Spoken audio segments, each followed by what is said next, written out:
Of course, appreciate everybody taking a little bit of their evening to come check out our stream. Tonight we're going to be back to our kind of usual content. Be playing some Magic on Magic the Gathering Arena. Tonight we're going to be, doing our best to level up a little bit. I'm going to do a little bit of talking about just some kind of different decks we're going to play, why we're going to play them, and things along those lines, because have a lot of data that came out of course, various content sites, as well as if we just had the Kaldheim Mythic Championship, which was a split format. So we got to take the results with a little bit of a grain of salt, but it is interesting to see the kind of metagame breakdown, which we've talked a little bit about.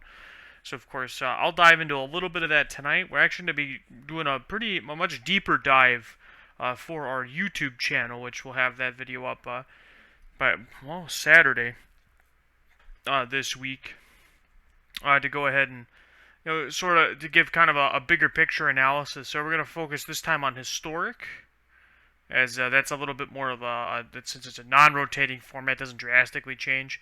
Of course, we also have potential updates coming tomorrow with the weekly Magic the Gathering update from Wizards of the Coast. So of course, be sure to keep an eye on our YouTube channel. That's the Saltiest Gaijin on YouTube, where of course you can check out not only we're going to be doing one original video per week for the YouTube channel. You can also see our Twitch replays, which we'll be posting there the following day after a stream. So if you miss a stream, not only can you check out my VODs here on Twitch, you can also see a slightly edited version here over on our YouTube channel. That's of course the Saltiest Gaijin on YouTube. Feel free to go ahead and check it out and give it a subscribe. Alright, so we're going to dive a little bit into here historic. So ignoring that I have about 1 million decks in here, we're going to go ahead and filter this down. So through a few sources, just to kind of source where I get a lot of my deck list information from is, of course, I read through CFB Pro. I'm a subscriber to that service, so I basically read every article, at least regarding standard and historic, as well as I have Star City Games Premium, where I read through just about everything they have to offer when it comes to historic and standard, just to try to get a good understanding of both formats, and that way I can provide you a more informative and learning experience here on our our weekly streams, of course. All right. So just reading through a few of our data points here.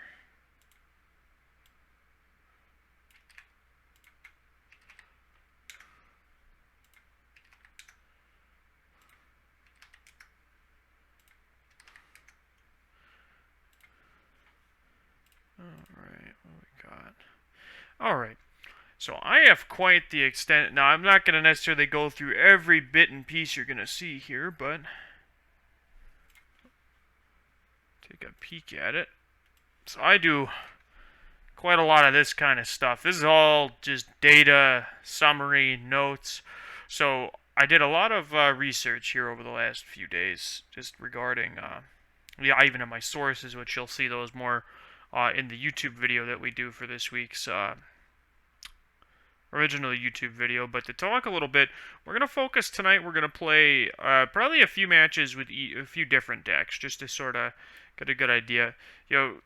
We kind of knew this going in, so it's really obvious to say it, but Jund Food and Jund Company, or collectively we call that set of archetypes Jund Sacrifice, proved to be the #1 most represented deck at the Mythic Championships, which is shock to nobody, because it's very clearly the best deck. So the formats really come down to how are you going to play. If you're going to be playing Jund, which version do you play? Which matchups do you feel you're going to? And that's based solely on what matchups you feel you're going to play against, and so on. And then there were a few decks that were tuned to beat specifically things like the Jund Sacrifice strategies, like the blue-white control decks are tuned for that. Even like, Orzhov Auras has an okay matchup there, not necessarily the best, but you have like Bant Ramp, kind of a surprise contender in these Abzan Yorion decks. So we even saw some of those have some pretty strong performances going into the top 8. Seeing a lot more of that kind of green-white mid-range strategies. It's really cool to see. Yasharn being the big kind of drawing factor for those decks and it being so very good against those Jund Sacrifice strategies. So very exciting to see. But what we're going to focus on here today is we've already played a lot of these on stream. I kind of want to focus on decks that have more positive matchups here. So we're going to look at Abzan midrange tonight, and we're also going to look at just some other kind of go big decks. I'm really interested to see how the Sultai ramp deck plays out, as well as we'll probably play a little bit of this Selesnya Company deck.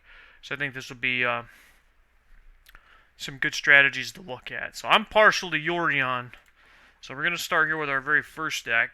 So this comes courtesy to you. This is the exact deck list that Shahar Shenhar played in his historic portion of the event. Very interesting deck. Kind of really surprised to see 4 copies of Legions, and it's definitely a really powerful card. Especially looking at how the metagame broke down, this is definitely like a really strong effect. Because if your opponent's, like, say your Orzhov Aura's opponent leads on like an unprotected core Spirit Dancer, this can get not only that, but it can get that second copy out of their hand as well, and it exiles, so they can't get it back with Lurrus. So, very strong sideboard card. Already the consoles you've seen a lot, say with Necromentia. Yanni's Expertise is it's an interesting choice for your 4-mana sweeper. Slightly worse than Languish, but it makes up for it by letting you cast. But it looks like a pretty powerful suite of 3-cost and under cards. Especially if you can do something like Wall of Blossoms or combine it with Oath of Kai to kill some big creatures. This is looking like a really interesting deck. Very in on Yasharn. Holy cow, 4 copies of Yasharn. Yeah, this is going to be a very fun deck to play. It looked very interesting, very unique for the field. And I'm really looking forward to playing with it. So we're gonna start with Abzan midrange tonight. All right, and of course, go ahead and pull up our cardboard. We're live. So I always forget to do this. So I'm really bad at it.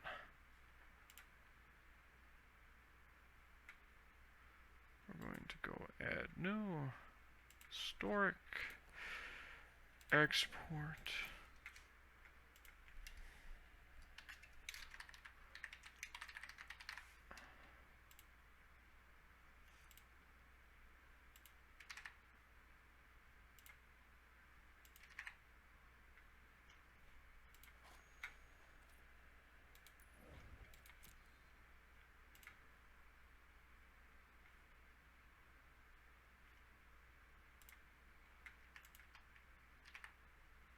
Oh, that's right. This is forgot how big of a pain this was.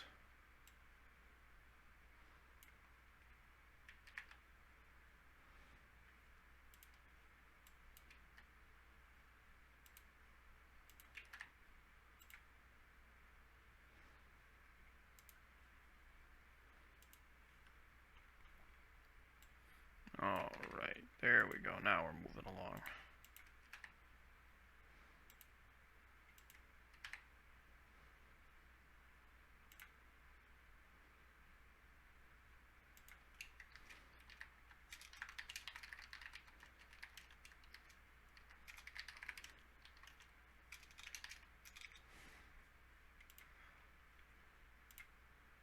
We will quick save. All right, there we go.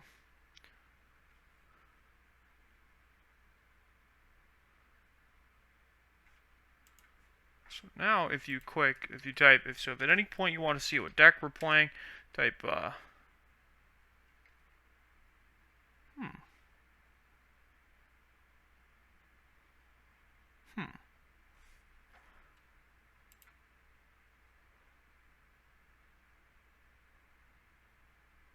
Interesting. Alright, well, we'll have to figure that out, but for now, we're going to get into the gameplay. Alright, change this up. We want wherever this went. Oh my goodness, we have so many decks in here. Alright. Go to our historic shakeup decks. So we got quite a lot of deck lists in the queue here. More than normal, to say the least. Okay.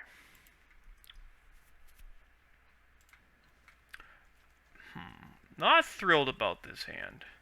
Has an early answer. Follow-up Knight of Autumn.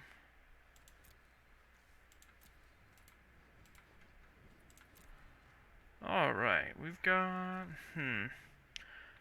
Opponent doesn't have a companion. So it could be like... I think we'll keep this since we're on the draw. We have all the... Got, what is that? 2 chances to draw... 3 chances to draw land here. And we were immediately punished. So our opponent's probably on some type of Paradox Engine combo deck.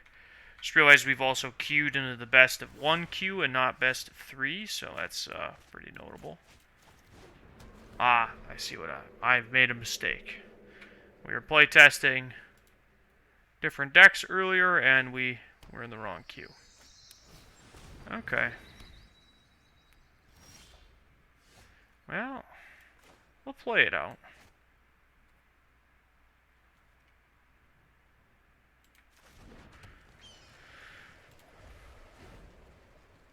We'll be a good sport and play it out.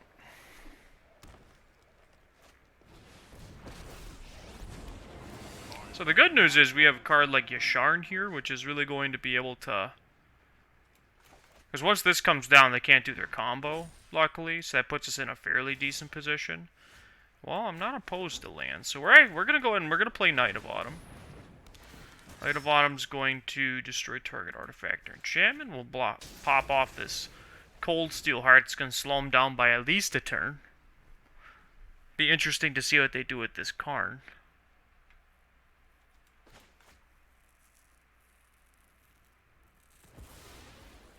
Okay, so they don't have a 4th land.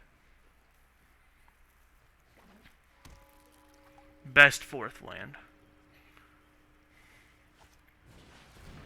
Drew another Cold Steel Heart. So if they don't activate this Karn, which I doubt that they're gonna plus it for sure, but I think we might just actually binding the Karn here. Just to get rid of this Karn. Just get it out of the way. Mystic Forge, not a bad pickup for our opponent. Plays as a black source. We're gonna play Binding down. Oh, that's my bad. I misplayed that, actually. I should have popped their Cold Steel Heart and attacked their Karn. We gotta be sure we pay attention here.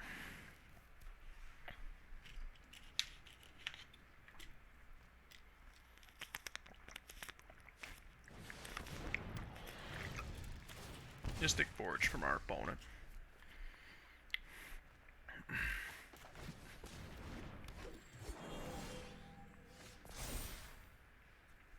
Well, given that we don't have a lot of lands, we're going to grab the Triome, just the best kind of mana source. We're going to destroy Mystic Forge.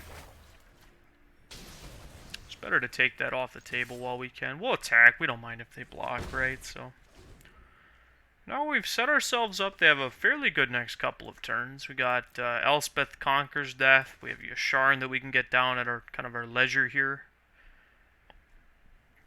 And we're just steadily getting more lands onto the battlefield. I think next turn we're probably just going to want to jam the Yasharn. Okay. Oh, this could get pretty bad for us if this goes a certain way.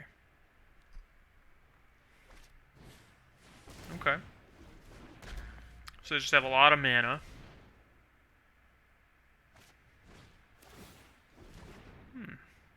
That makes me think they have something like Karn in their hand.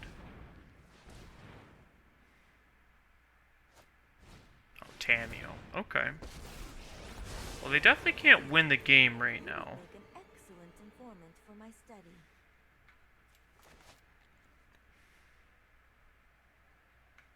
Now we gotta be careful, because if they get something like a Karn back, they can actually wish for this off of it being exiled from a card like Elspeth Conquers Death.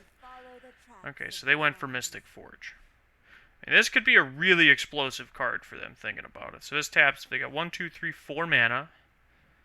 So if our opponent doesn't pick up the pace, they're gonna time out pretty quickly here.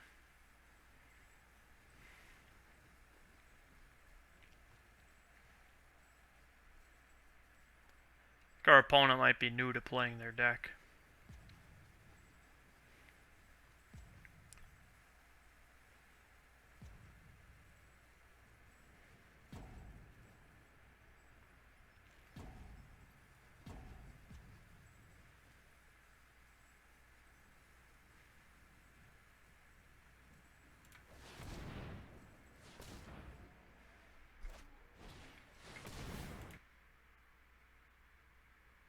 Alright. Yep. Do your thing, opponent. Okay. I don't know why you tapped the mana first. You probably just want to wait until you guarantee have a spell off the top, but that's... Okay, so they have Karn.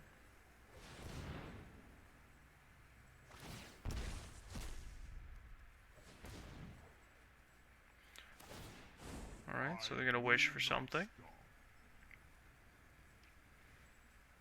I doubt that they can win here.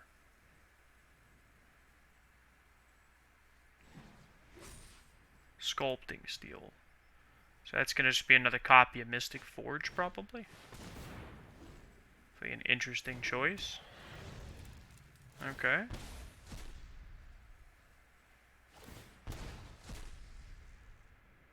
Okay, so they've hit nothing.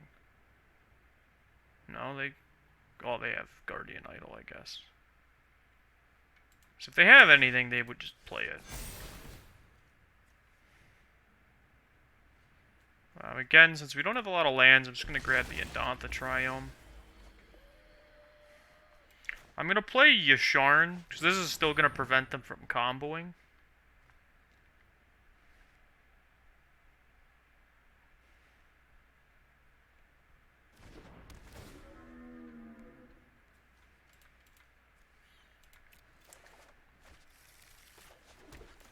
I'm going to Baffling End. We're going to take out this Llanowar Elves.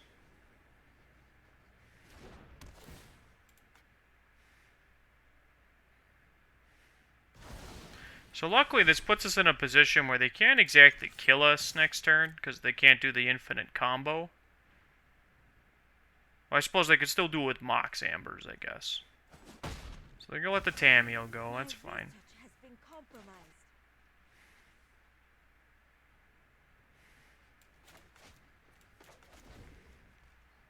Okay. Oh wow. Moderated Cardboard Live. Yeah, that is really funny. It is, yeah, that they wouldn't let our Cardboard Live thing do its thing. But this is very strange that one of my extensions is blocking my other extension. Which is weird because it was working. They were working together the other day, actually, so it's kind of strange. Well, this is going incredibly poorly, not because we're losing, but because our opponent is taking absolutely forever to make every play, so I may just concede because I value the time in my life more. Wow, they didn't do that first? That feels like a mistake, but okay. I don't want to tell our opponent how to play their deck necessarily, but I don't think they're doing it very well. Okay, we're going to... I'm going to play Elspeth Conquers Death. Probably just going to tag this. I guess I could... Oh my god, that thing's annoying. We'll tag Paradox Engine for now. And we're going to put the Yorion in our hand.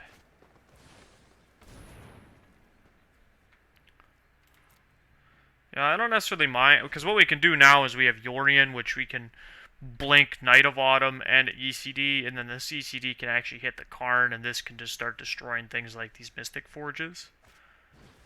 Keenon. Well, luckily, our opponent's putting their life total really low. Well, they are not playing a deck that's really optimized for the card Mystic Forge, to say the least. I'm being honest here, chat. Not to be a pessimist, but I'm not impressed so far from what our opponent's doing. Which is, but he didn't target anything. Okay, so how much mana do we actually have? 3, 6, 8, 10, 9 if I want it. So this costs, I do want 9, because I'm going to play Maze Mind Tome. And I'm going to draw a card with it. Oh, I can't activate it, that's right. Well, in either case, I'm still going to get to draw a card with it. So we're going to play our Yorion. So Yorion's going to target Knight of Autumn, Baffling End, and Elspeth Conquers Death. So what's really cool here is they do get a 3/3, but I'm going to get to eat this Keenon. You know, as kind of part of the exchange there.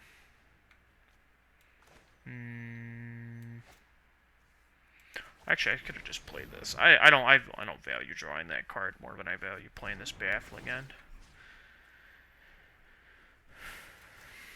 We're gonna get the Keenon anyway, so 2, 3, 4. So they could activate this Keenon.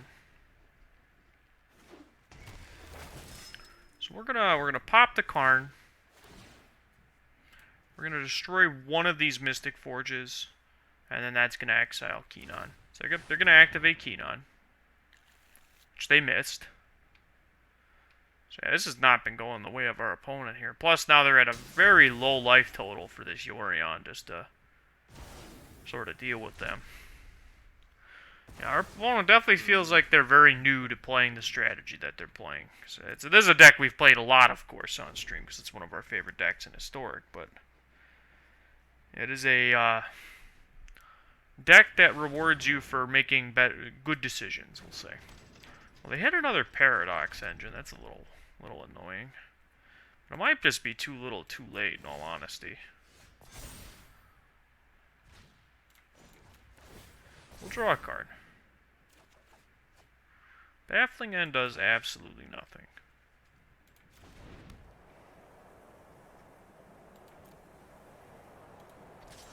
Well,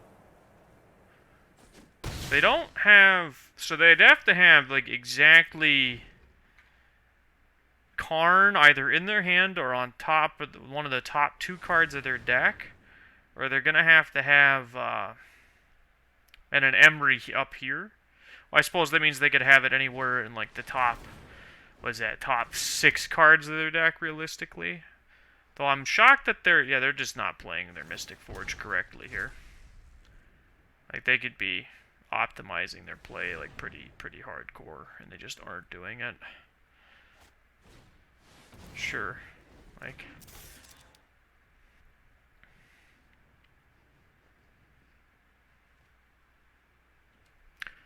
this is painful to watch, to be perfectly honest. I'm not trying to be mean or anything, but, like, our opponent's playing this deck rather poorly, and it's like one of our favorite decks. So they don't have Emery. They don't have Karn. They can kind of go down, but their life total is getting real low. Like, they can only do that one more time without it, you know. So this is going to go away as an option for them soon. Okay, so that's something.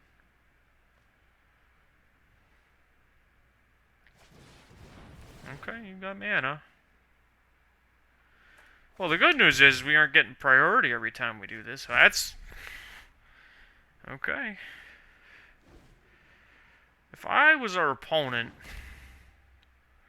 I think you just have to activate Keenon here and hope you hit Emery, and then hope exactly Karn is on top of your deck after that's all said and done. Looks like they got some choices, so they probably hit Emery, which this is fine. So they have to have exactly Karn right there, and then that gets them the win. Their hesitation makes me feel like they didn't get Karn.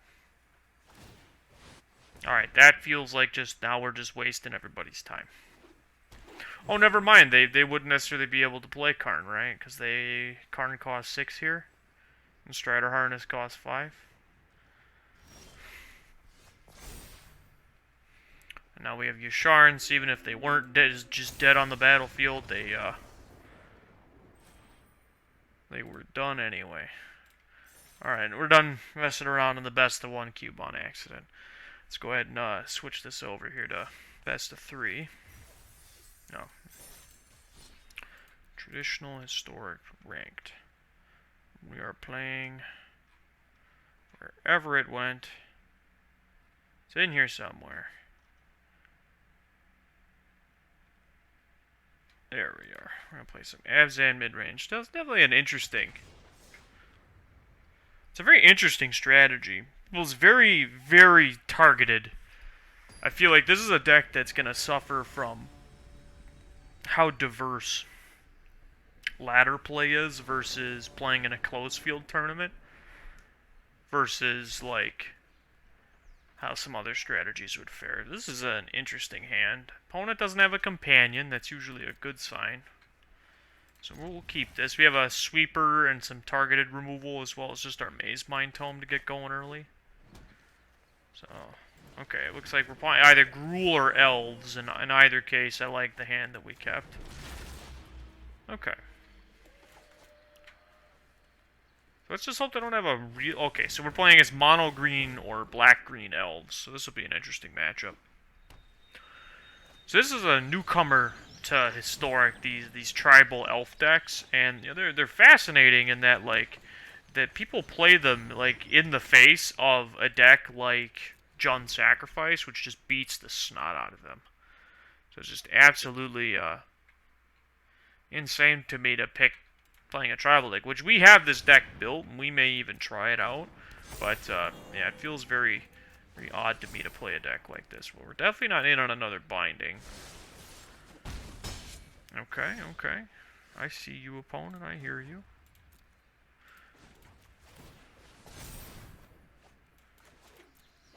So we're going to have a pretty good binding extinction event here.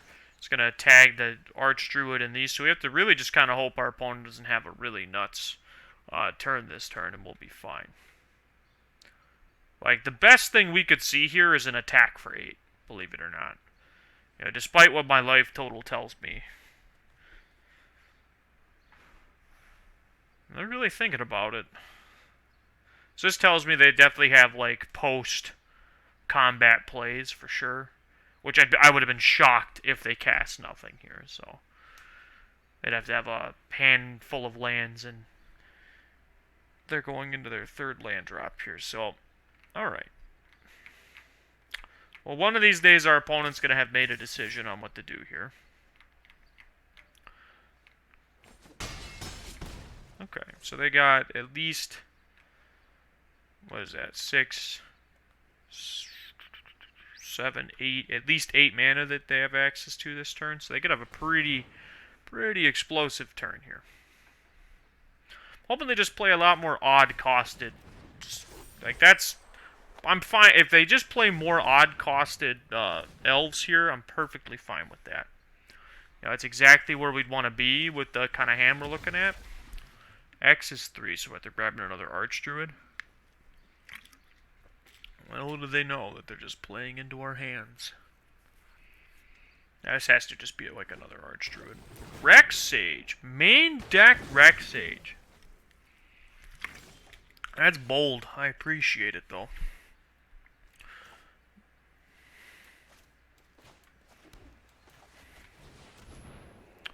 Odd. Alright, so that was a pretty sick, like, 4-for-1. We also just cut them off a 1-2, basically all their mana. So now they're kind of back to just having to play Fair Magic with the rest of us. Where you have to play your lands to tap them for mana. Clan Caller's not bad. That's not a bad follow-up. Oath of Kai is really good. I actually think we're in on the... Well, I'm definitely... I think we're... How many lands do we have? We have 7, 8 lands. I could probably actually just cast this, like, for 7 at some point here. Could play Binding, which deals with this. Oath pretty much kills anything they're going to play anyway. One life is the same as infinite if you win. That's true. Alright, we're just going to throw it on an Overgrown Tomb and pass. So next turn we always have the line of just like Oath, blast something, put the companion Yorio. I guess that was enough to seal the deal here. Alright, so interesting matchup. So just looking at our deck, this doesn't feel like a Kaya matchup. It's definitely not a Yasharn matchup. Definitely not an ECD matchup. Feels very much like a Legion's End matchup. This feels really good here. Yahenni's expertise seems really strong. Ugin seems like a really good spot to be in. Is there anything I don't want? I guess I'm not really a huge fan of Thoughtseize here. It's good against specifically Collected Company, but they're playing like finales and stuff, so like I'm not even sure if they're on Collected Company, I guess. In any case, they're still an aggressive strategy, so anything in here that I'd want? I guess Yasharn's not bad. It blocks and draws cards. Kaya isn't awful. It's good. I guess I don't necessarily have the board. It's good exactly when I've Yahenni'd, killing a bunch of stuff, clearing the board, and then just have Kaya. I think we'll just bring in Kaya. I think Kaya's probably not at her best here. She's really, really good when you just need incidental graveyard hate. And she can also exile cards like Witch's Oven very efficiently. A little awkward. I think we'll keep it on the draw. We have a lot of lands in our deck, as well as Maze Mind Tome to kind of help, maybe slow things down a little bit. Well, ask and you shall receive. We never didn't have it. Okay. Got an Elvish Archdruid. It's not great for us. So just thinking about our plays here. So if I tag this, that cuts them off of 2 mana, at least. And if they have any more Llanowar Elves, it's not a bad hit. So, though I'm not necessarily super thrilled about this play, I'm definitely not opposed just to from their hand and graveyard. So they have another Archdruid, this thing, and this thing. So they're probably just going to play Clan Caller, Visionary. Or, yeah, it does. I guess it doesn't really matter what order they do that in, but well, I suppose this lets them play the other Archdruid. Yeah. Ooh, not great. Legion's End not tagging Archdruid. A little awkward here.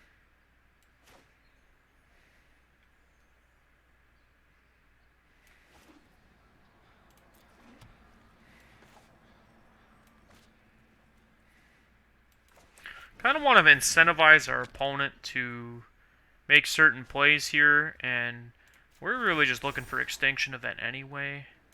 Definitely not in on another Legion's End. Really want this top card to be Extinction Event. They may just also do their little Rex Sage play again, which I don't necessarily mind, because that means they're taking time off to dedicate just to dealing with the Maze Mind Tome.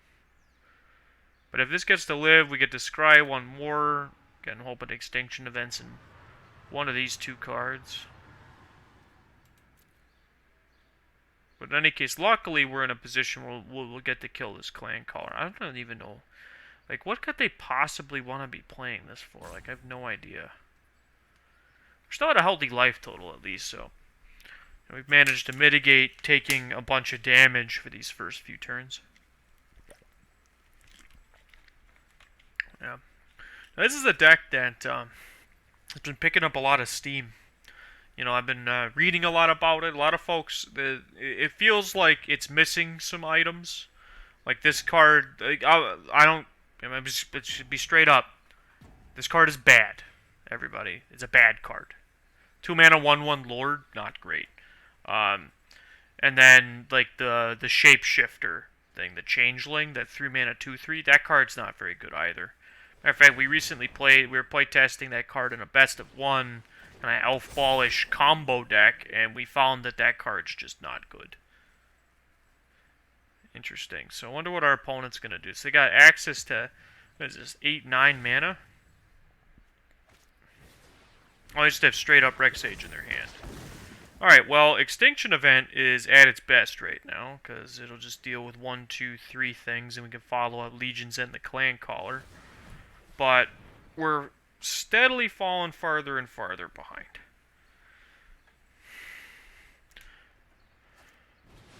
X is 3. So another Archdruid, I'm guessing? Oh, Realm Walker. Okay, that makes sense. Extinction Event. Extinction Event. Not a great showing for us. Yenny's expertise would have did it there too.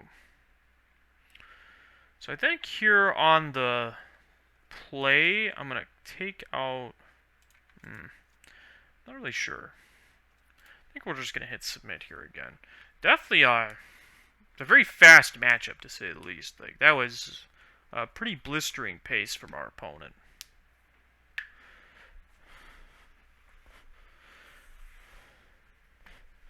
So I think what I want to do here is just having, while seeing kind of how these games play out, definitely feel we need a mulligan for, gotta be sure we have a way to deal with their early creatures. I think ideally Baffling End would be good because it can also deal with Archdruid, and some kind of sweeper effect or a way to get to it. So we'll kind of be a little more critical of our opener this time around.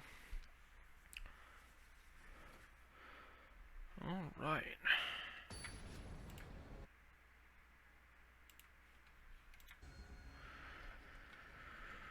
Wonder what they changed in their sideboard. Alright, we're going to play first. So we have a blocker, which isn't bad. We have that Baffling End we wanted.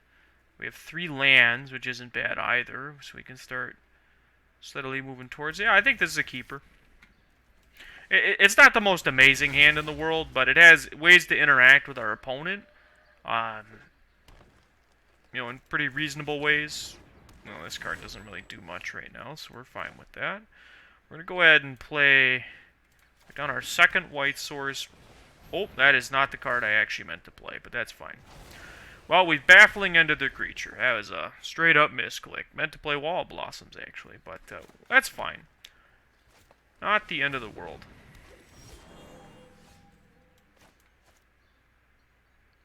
White. We'll get double black down. Well, we're just going to Oathakaya here. Just going to just keep the pressure off entirely. Just while we can. Like, they're going to get to have a turn with this Archdruid, but we're steadily working towards an Ugin anyway. That's going to come into play tap. So next turn we can just Yorion, which they'll get a 3/3 out of the deal, which is fine. But we get to kill something with exile something with Baffling End, kill something with Oathakaya. So not going to be a really particularly bad turn, to say the least. Okay. We're just going to play Yorion. We're going to get to draw a card and deal with 2 of their things here. So this is starting to snowball, where there's not going to be a comeback from our opponent here. So they get a 3/3. Have your dinosaur friend. We're going to go ahead and exile here. I think we'll just tag the Druid, I guess. Right? That's fine. Oh yeah, drawback to targeting one over the other. I'm going to take their Jasper Sentinel. This Allosaurus Shepherd really isn't doing a whole lot. Well, they have Collected Company.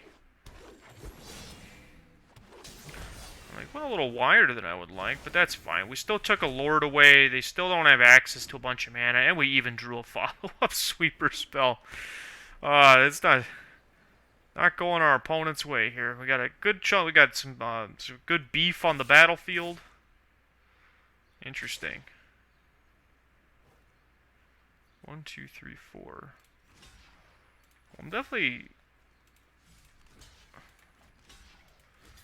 I have no reason not to block. Okay, that just feels like they were making a bad attack. Did they not count how much mana they had? Yeah, I think that was just a straight up, like, I thought I had more mana than I did, and then therefore I lost. So far, though, this feels really, really good. This Abzan mid-range deck, I'm having a good time playing this. Definitely a deck that's right up my alley, these sort of go big Yorion decks. We played a lot of these on stream.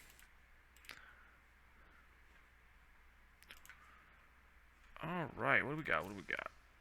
Hey, oh, Canopy Tactician. Look at that. Speaking of elves. Alright, we're going to keep on trucking through the ladder here. Feeling pretty good. You know, that elf deck, it's definitely a deck I'd like to delve into, but it's a strategy that I kind of agree with a lot of the rest of the competitive Magic community as far as historic goes. Like, that elf deck is powerful, but it suffers in the sense that it's... Oh, we queued into the matchup of the day here. But it feels like it's definitely missing some just really key pieces to making it into a successful strategy. This is a snap mulligan. Now, I'm not happy about this, but we're going to keep it. We'll put away... I guess the basic swamp's the worst land, huh? Put that down. Going to make for quite the interesting matchup here. As we're going to be playing against...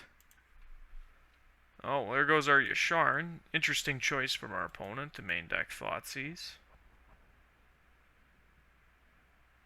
So, Overgrown Tomb, Thoughtseize. So, if they are, they're still likely just Jund food. Though, I guess I don't really understand why they're tanking here, because Yasharn is like the most clear and obvious pick in the world when you're looking at these 5 cards, but you know, everybody's at a different pace of learning, so sometimes people take a little longer to make Thoughtseize decisions when they're still getting used to their new deck. Okay then, never mind. I apparently have no idea what our opponent's playing. They're just doing whatever the heck they want over there. I don't know why they would, because I can't imagine that they have... Like, wow, you have Gilded Goose. Whoop-de-doo. I can't Baffling End your Goose now. However will I make it through the game? Alright, we're just going to jam. We're going to play our second white source here. Just grab Yorion into our hand. Next turn, we're going to play this as our second green. We'll play Yasharn, depending on what their line of play is here. Coward, attack me with the goose.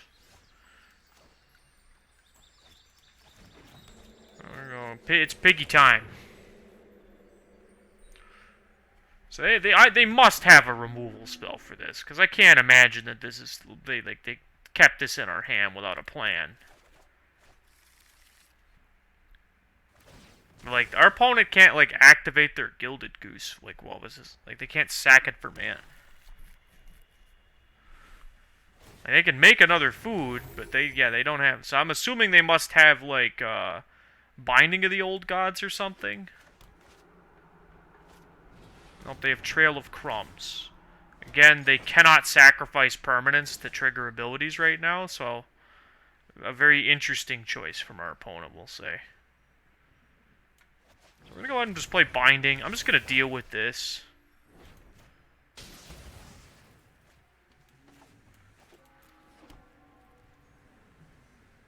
I guess there's really there's no reason not to attack here, right? Like, so even if they block, it's not the end of the world. You got it. So that cat can't come back because they can't sacrifice foods to activate its ability.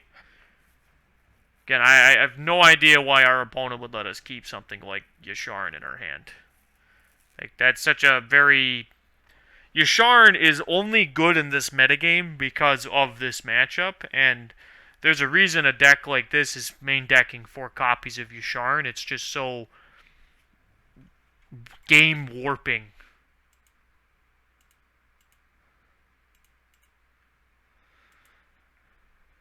Crazy to me. Yep, you got another one.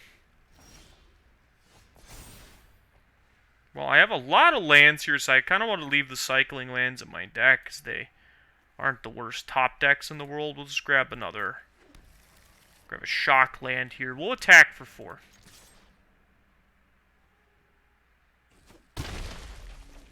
Play our shock land down.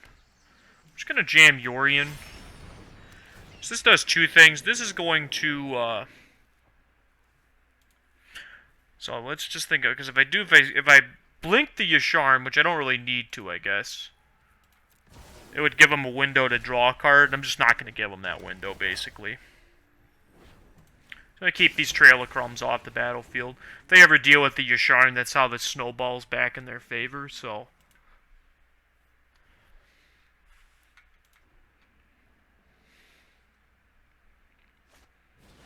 Okay, so they have Korvold.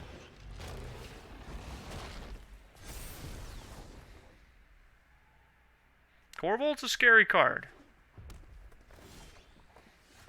And lands aren't doing us any favors here.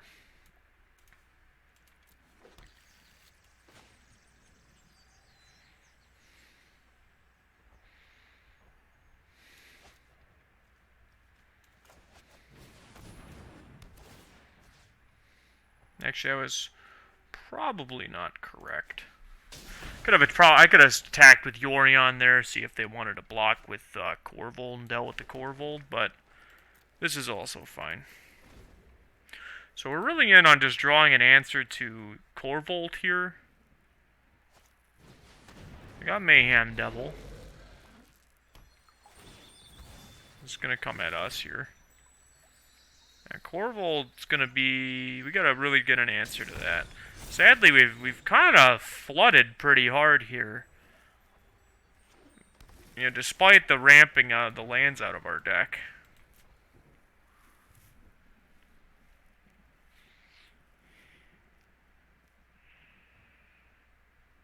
Okay, they're gonna grab Giganta. I'd be shocked if they don't attack us with Korvold.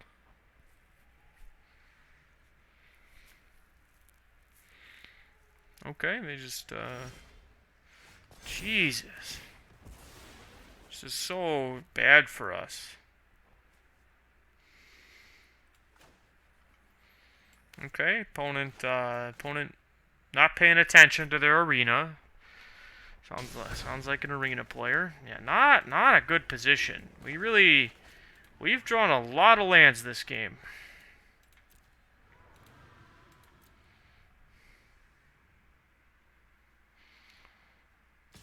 Yep. Sack a food token because it's free. Yeah, I think we're steadily approaching a point, and that seems like a mistake, but okay. Feel like these food tokens are free, but you got it.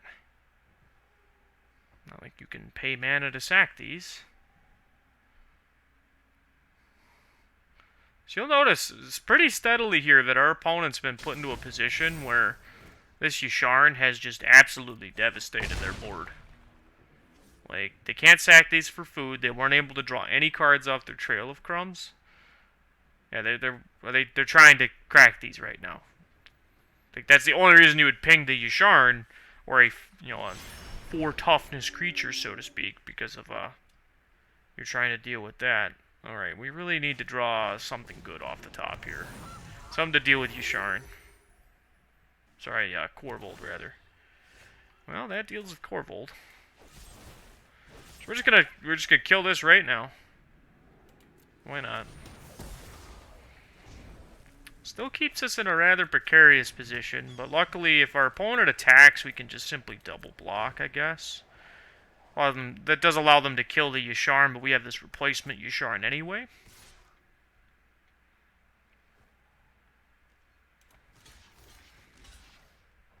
Sort of thinking, how does this play on? This lets them kill the Yorion too. But I think we're fine with that, because that gets them kind of just to use up a lot of their resources anyway.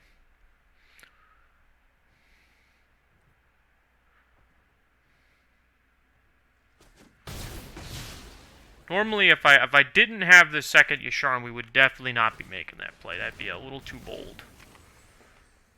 Yep. They're going to do all this while they can. So I think one of our better draws here would probably just be like another copy of... Like another copy of Yorion wouldn't be bad. Elspeth Conquer's Death would be exceptionally good here, actually. Yep. If they got our Yasharn off the table, this is fine. I mean, I'm not thrilled, but, you know, I'll take that. Alright, we'll put Yasharn. Luckily, we're getting pretty much all the lands out of our deck that we can. We're at a low life total, but we're still going to Thoughtseize here. They just claim the Firstborns of their hand. That card does actual nothing against us. So luckily, we're now back into a position where they can't sacrifice anything. We know that they only have a claim and an unknown card in their hand. They don't have many ways to like straight up just deal with Yasharn, luckily. I think we're actually just going to have to pass the turn here. I'm going to save this for when we draw Yorion, because they can claim the Firstborn this. We got to be very careful that we don't just like give our opponent the opportunity to kill us. So they drew a Phyrexian Tower. Kaya is very good here. So Kaya is going to offer us we can start ticking Kaya up. We're really not under any pressure to be down ticking the Kaya quite yet, so we can go Korvold and Trail of Crumbs. I don't think they're going to have ways to recur these things out of the graveyard, but we're just going to start exiling stuff. That's what I do. Alright, we'll pass the turn. No attacks, end turn. So they didn't make another food, but okay.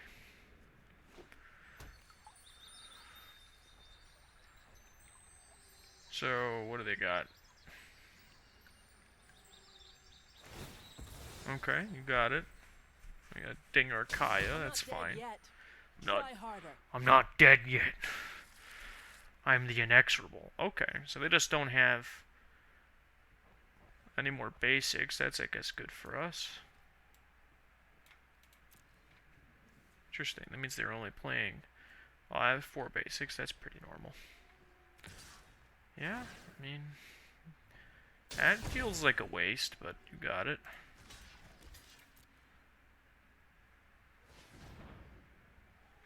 They can't sacrifice... Oh, I guess they can, right? Non-land permanents, yeah. I don't get what they're trying to do here.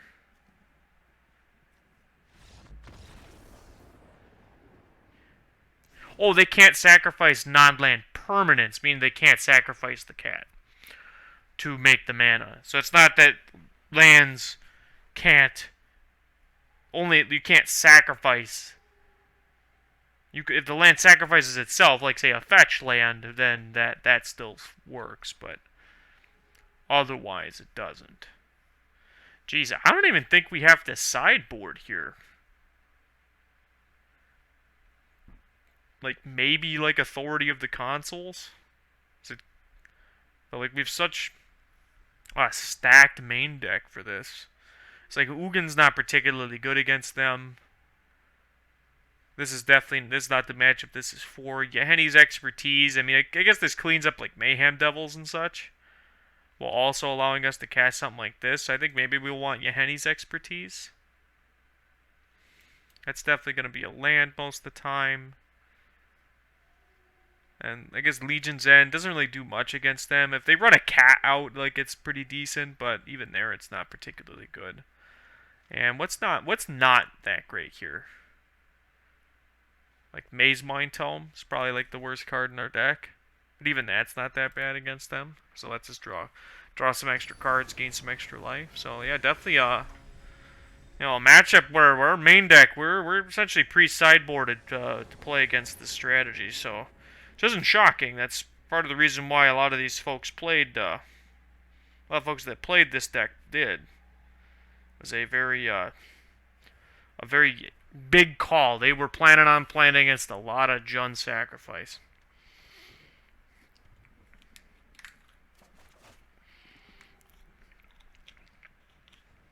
It's a very painful hand, but there's a lot going on, a lot of interaction, so definitely in on an interactive hand here. So we'll see what our opponent decides to do. It's also a hand that's fine against like an opposing Thoughtseize, which they showed us that they were main decking. It's a little bit of an interesting decision on their part to play. So these Jund food decks really suffer from, like, both versions don't reward you for playing cards like Thoughtseize. Especially because, like, you can't hit it off of Collected Company, of course, nor can you hit it off of Trail of Crumbs. So both of these decks kind of reward you for playing permanent cards, especially creatures with the Collected Company variant. So, seeing main deck Thoughtseize is, I mean, not really a... Well, your Charm was perfect. Well, we're going to start with a Shock and a Thoughtseize. So, our opponent mulliganed here says Thoughtseize is going to be especially impactful. Corvold, Mayhem Devil, and Gilded Goose. So I think we're just going to take the Corvold here.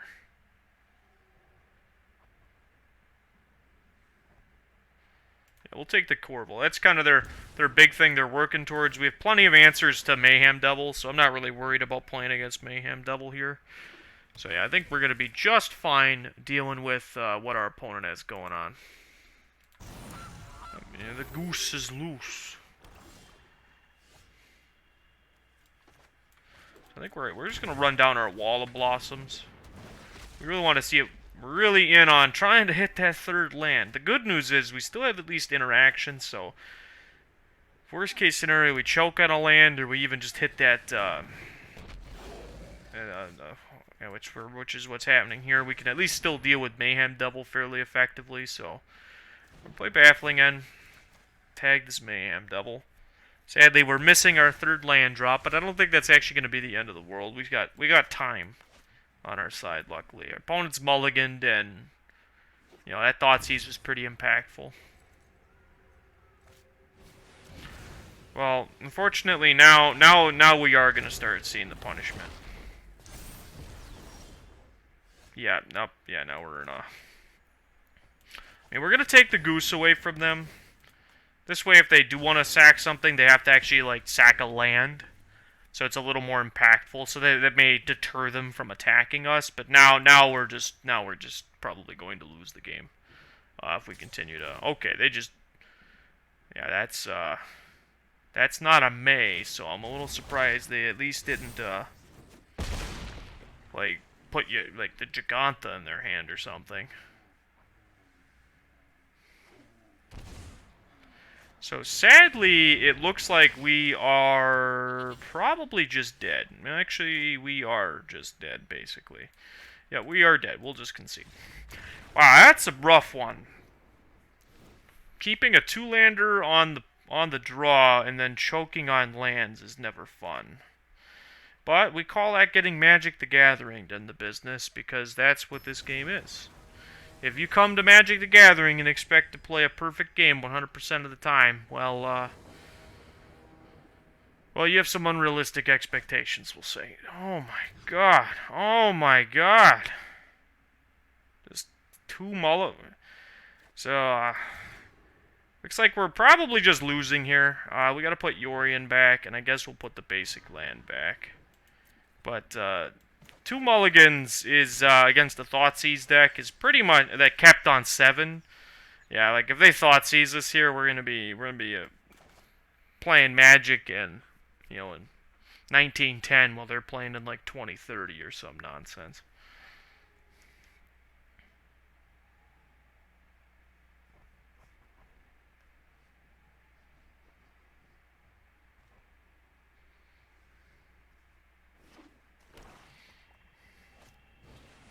Yep, there it is. I'm shocked it took them that long.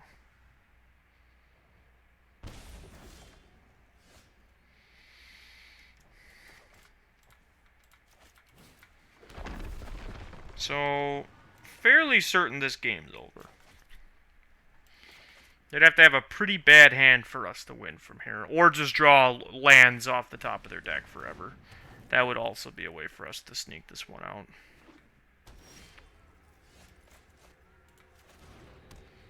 I guess we'll buy our Yorion. Luckily, we'll always have a turn 3 play. Yeah. Wow. That's crazy. Well, that was good. We'll play this as our second green. I'm going to play the Baffle again. They're just going to sack this, so... But at least takes this off the battlefield, takes it out of the picture. Just making us go through the motions. Could have just did that with this on the stack. Save seconds on both of our clocks. It's all good.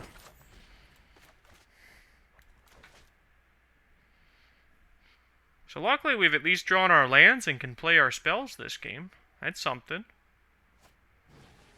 Never mind. Just gonna get Thoughtseize back to the Stone Age here. So now we have a Yorion and nothing else. So I think, well, Kaya was actually really good here. So this Kaya represents dealing with this Witch's Oven, which is really cool. Because now we can just go like this. So this is the other reason why Kaya really stood out to me in the deck list. Is Kaya is this is a card that's been around forever in Historic, basically. And it's really, really good. Like, it deals with Witch's Oven. It deals with cats in the graveyard. It has a relevant uptick that gains you some life. So, very powerful effect, to say the least. So this time our opponent was the one who stumbled on mana. Interesting.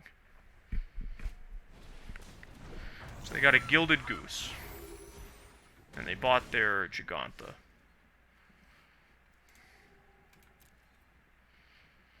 So we could play Yasharn.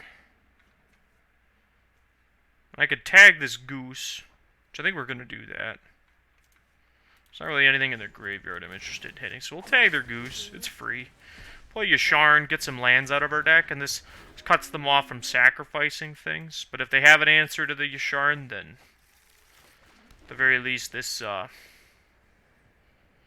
One thing that's also pretty notable about Yasharn that I haven't mentioned yet, that not sacrificing stuff, that's symmetrical. So like even if our opponent, like, say, active treasoned the Yasharn here, like, they couldn't sacrifice it to one of their own effects, which is actually like it's like a very relevant side to that card. Okay, well, I guess we'll uptick Mayhem Devil and Epic Downfall. We're going to play Yorion because we just need a body to start, like, closing the game. And this also upticks the Kaya to, like, 3 loyalty. So now she's back to her starting loyalty here. And we have a blocker. Not really confident that we're going to need a blocker. But, but we definitely don't mind having a Sky Noodle on the battlefield. Especially since we drew a second Sky Noodle. So... Alright, well, our opponent kind of, that felt a little premature, but...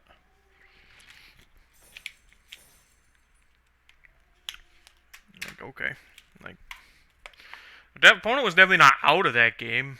You know, they had Trail of Crumbs, Crack of Food manually to draw a card, but I guess they just weren't feeling it. Ooh, let's buy a booster pack. Packs.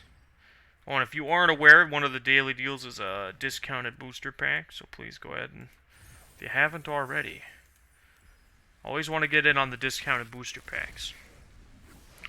Alright, what do we got? Big money, big money, big money. This is the 3rd pack in a row that I've opened this card. This is a mediocre card, I think.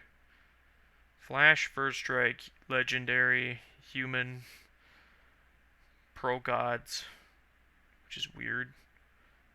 Enters, exile up to 1 target attacking or blocking creature. So it's a Flash Fiend Hunter that can only tag things in combat. I think we have a card like this, and it wasn't very good. Like an Amonkhet had a card like that, if I remember correctly. We got an Orb. Oh, we can start our green path. Gotta be sure we get all these card styles that I forget that even exist, because they're pretty mediocre. Alright, wow, so outside of that last match where we didn't really draw lands in one of the games, that was definitely this Abzan mid-range deck feels particularly powerful. Actually, what we're gonna do is we're gonna, just looking at the clock here, we're gonna change it up and switch to one of our other decks that we have for tonight. So we're gonna go ahead, just because these, a lot of these decks we're playing are definitely gonna be well, they're going to take quite a while. Let's go with Green-White Company. So this is another Yasharn deck. A little bit of an awkward deck when I look at it. Like, on paper, this feels really weird to play cards like the Great Henge with Collected Company and Yasharn, but definitely another deck that's kind of like pre-boarded specifically to beat up on the Jund Sacrifice strategy. So it'll be interesting to see how this one plays out. But I'm definitely excited to try it out. You know, and Ezrai Dane, which is a card we really liked uh, at while playing it. Skyclave Apparition, just an all-star, as well as just your classic Lovestruck Beast. Got our backup Skyclave Apparition with Fairgrounds Warden and even a copy of Knight of Autumn. I'm not convinced that this card is better than Knight of Autumn, but this does tag creatures, so it's pretty generically good. And then we do have a sideboard plan that involves bringing out our collected companies, so definitely a very interesting choice for a lot of these sideboard slots, but it'll be fun to play. Looks like our sideboard plan involves maybe becoming more of a Selesnya mid-range deck, similar to what this Abzan deck was, but we'll give it a shot. We'll play probably just 1 or 2 matches here. I'm not a huge fan of these collected company decks personally, but you know, it is as far as play styles and play patterns go, but it's definitely a deck that I acknowledge is, you know, well, at least rather a style of deck that I acknowledge is a big part of the metagame.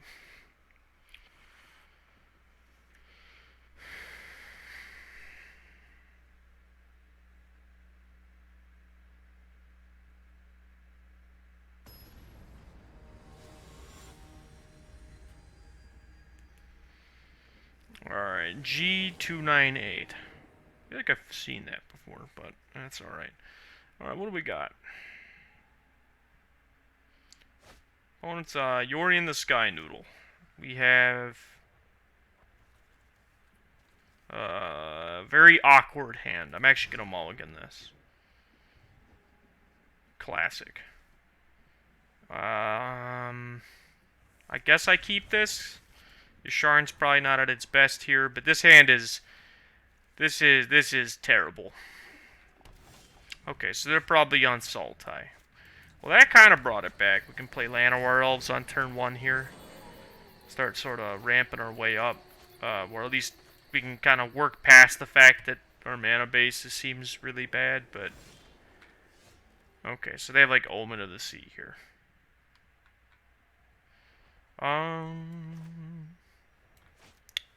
So I can either shock, play Scavenging Ooze, right? Or I can shock, play an attack with Llanowar Elves. I can play Heart's Desire, shock, play Scavenging Ooze, and then have Collected Company next turn. I'm kind of in on...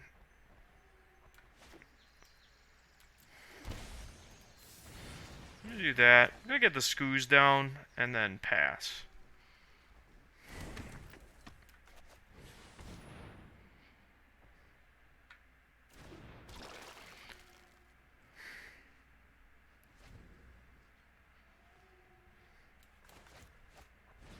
Baffling End. It's an interesting target. So they just actually had nothing. Okay.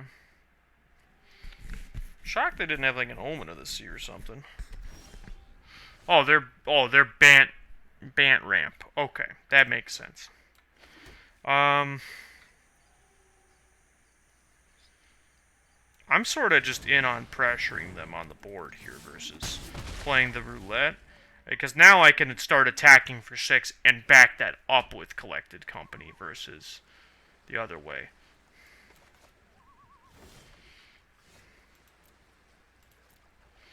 So they have some kind of instant. They have Unsubstantiate on probably the single worst Unsubstantiate target we could have. I'm still just a fan of having this onboard pressure. We're not casting this card, so we're just going to play it out.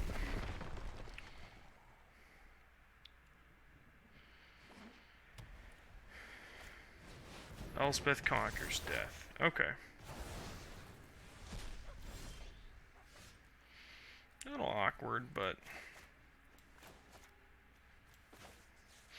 I'm going to play this, and I'm actually going to pop off their ECD.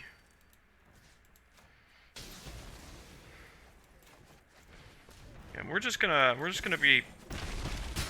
We get a little punished by the card Wrath of God or some kind of equivalent, but I think that's fine. Wow, they're pretty deep on their Yorion, huh? Well, I'm not gonna lie, it's pretty good here, so...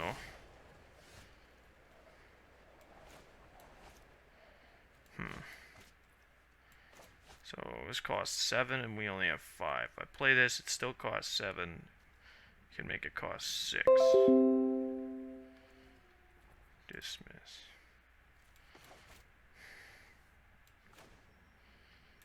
I'll play Collected Company here.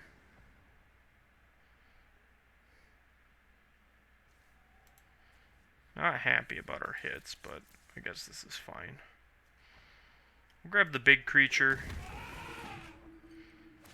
I'm going to put a counter on the 1/1, because what we're going to do is now we're going to attack for 4. They could, I'm assuming they'll just trade off here, but it's fine. Again, we're still kind of, pardon me?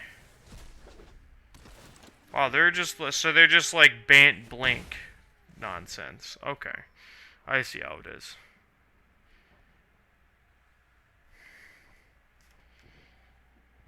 Like, I can't even, like, fathom why.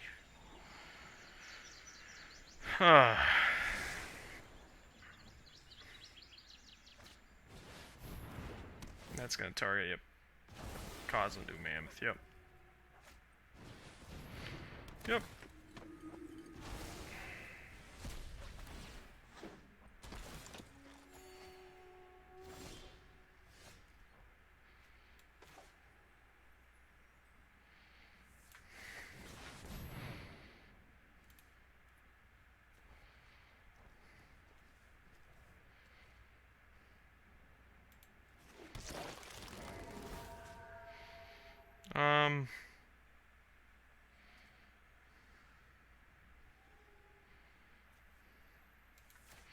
I'm gonna cause them do Mammoth back.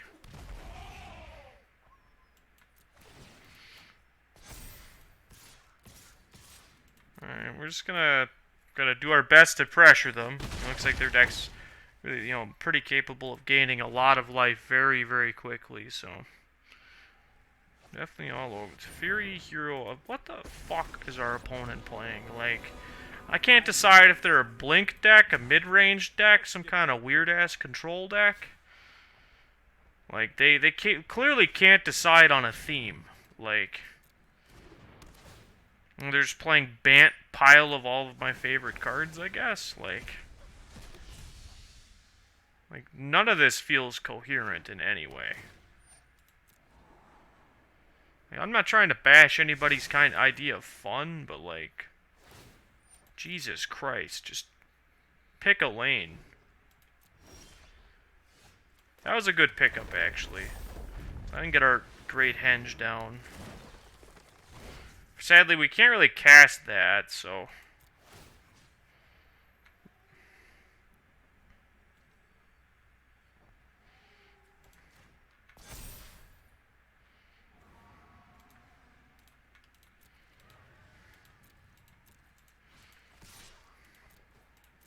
So at least bring up a chump block. Yep. If I had to gauge what our position is here, I'd have to just assume that we're losing this game. Actually, and to be perfectly genuinely honest, I may just straight up concede this match because this feels like a waste of my time. Yep, target Kazendu Mammoth. You got it. Having so much fun. Yep.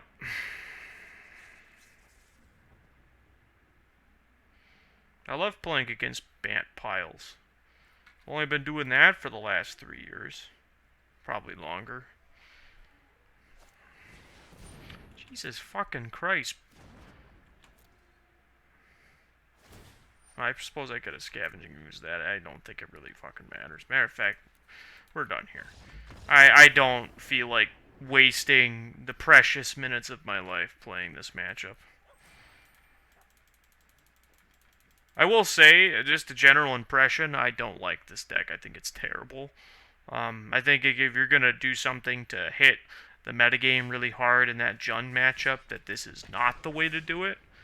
This deck feels like it's, on average, a lot worse than like that Abzan mid-range deck. I feel like that does a much better job of attacking even like the non-Jund matchups versus this company deck, which just sort of like sucks a lot really hard and has a lot of really bad deck building flaws, even just in the mana base.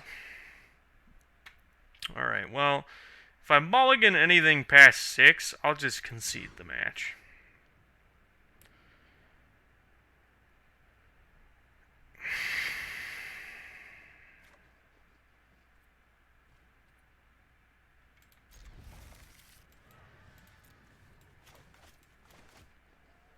Sometimes Magic the Gathering isn't very fun. Oh, just what I wanted, to get motobugged by Yasharn.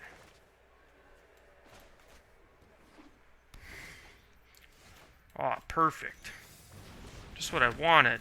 A double white spell with my double green keep. Fatal push me, bro. Do it. My chicken here will come after you.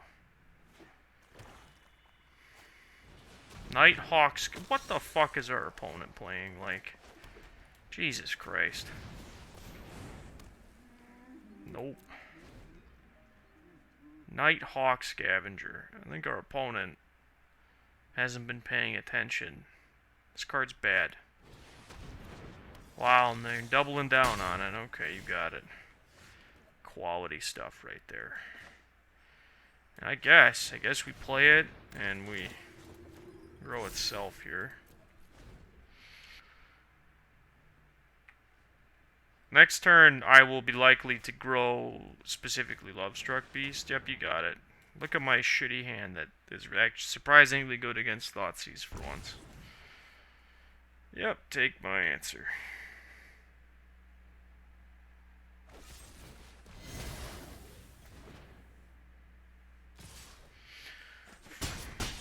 I'm having so much fun. Yep, that sounds about right. Yep, fatal push my thing. You got it. Rather they fatal push that than this at this point, but you know, I honestly, I'm about one land drop away from just not playing the game anymore. So.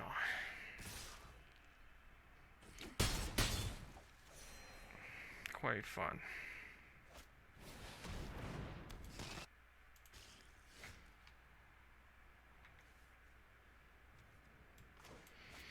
I suppose I gotta get this down while I can. And we'll just pass. Luckily we have answers to this in our deck, like Skyclave Apparition, but we're just gonna have to let it beat the shit out of us until we can get one.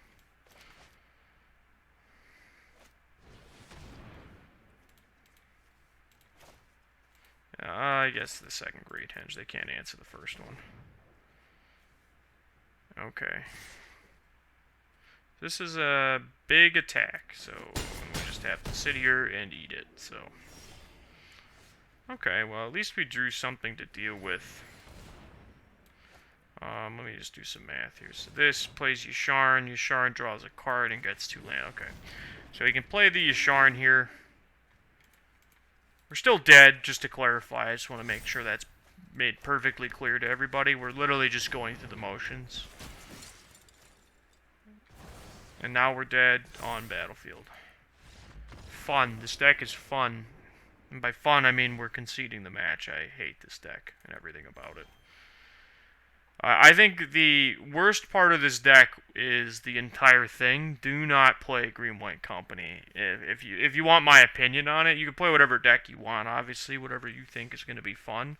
But this is my opinion of this deck, is we're going to go ahead and just delete that, and we're add another version of it somewhere. So I'm going to delete that too. I think this deck is terrible, and I don't think anybody should play it. I get why it's that style of deck is played in like Modern, for example, where you have like game-ending combos in your deck. But in Historic, where you don't, your deck is just terrible. Collected Company is not like a format. It's a format-defining card, but it is not like, oh, I should force Collected Company into these decks, because we just played Abzan midrange, which accomplishes everything that Selesnya deck does, but like does it like a million times better.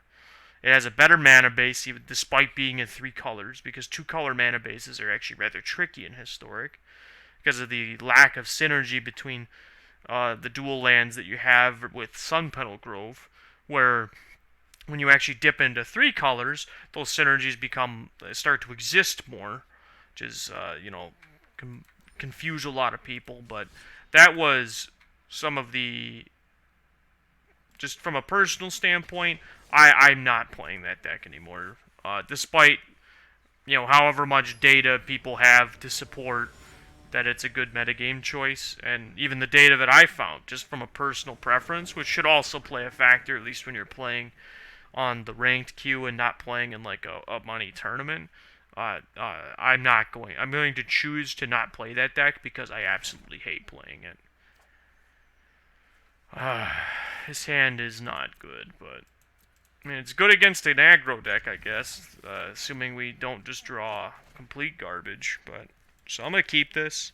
So this is Sultai Ultimatum. If you've ever seen the standard deck, then you have a very good idea of what this deck does. Okay, so it is an aggro deck. It's like mono black aggro. So we're just going to take our time, play our lands down. Luckily we got double Shadow's Verdict, and Shadow's Verdict is especially good against this deck. Yep, they got Thoughtseize. How exciting.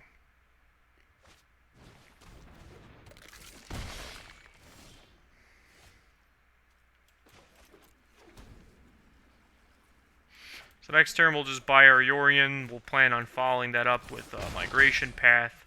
A little surprised our opponent is just...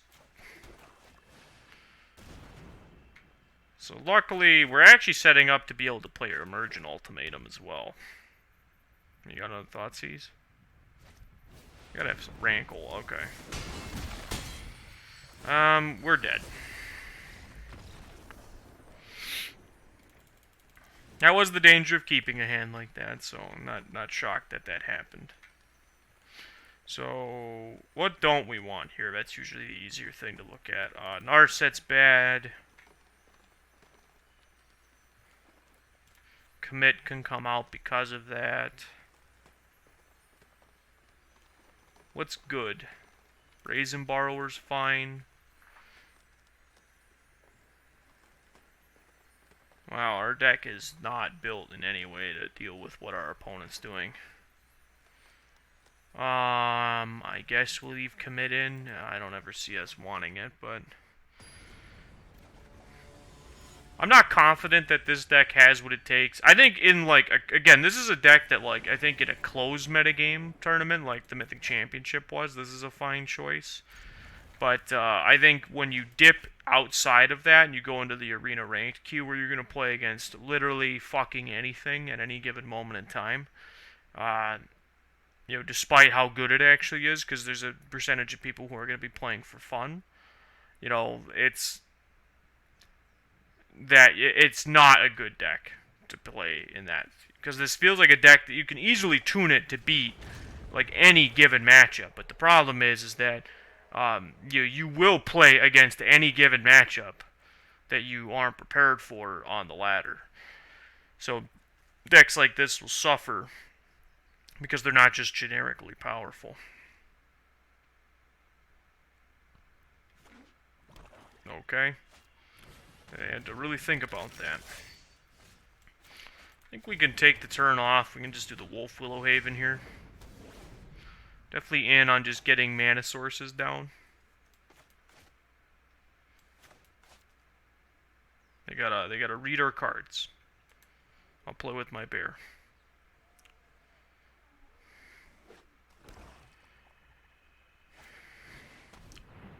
Great. Take my eliminate. There you go. So the correct take here. Yep. Extinction Event. Nope, Shadow's Verdict. It's kind of like Extinction Event, except they can't cast it. So if they have exactly another Thoughtseize, it's going to be very bad here.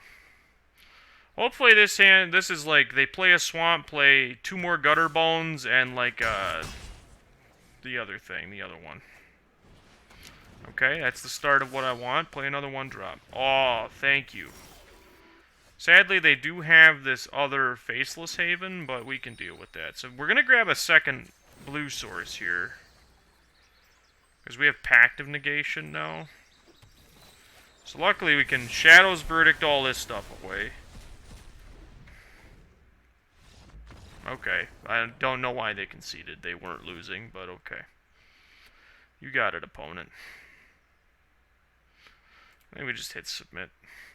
That was not a game our opponent was losing, necessarily, so, especially because they knew our hand, and that gives them a good way to do that, but at the same time, it's like, I get it. I feel them. I'm also not having very much fun tonight playing Magic. But, you know, that's how Magic goes sometimes. Sometimes Magic feels more like a chore.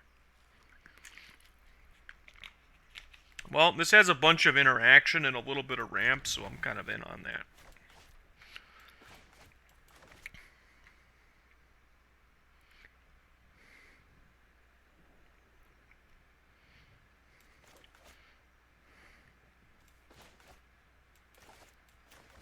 So, oh, they mulligan all the way down to 5. Jeez.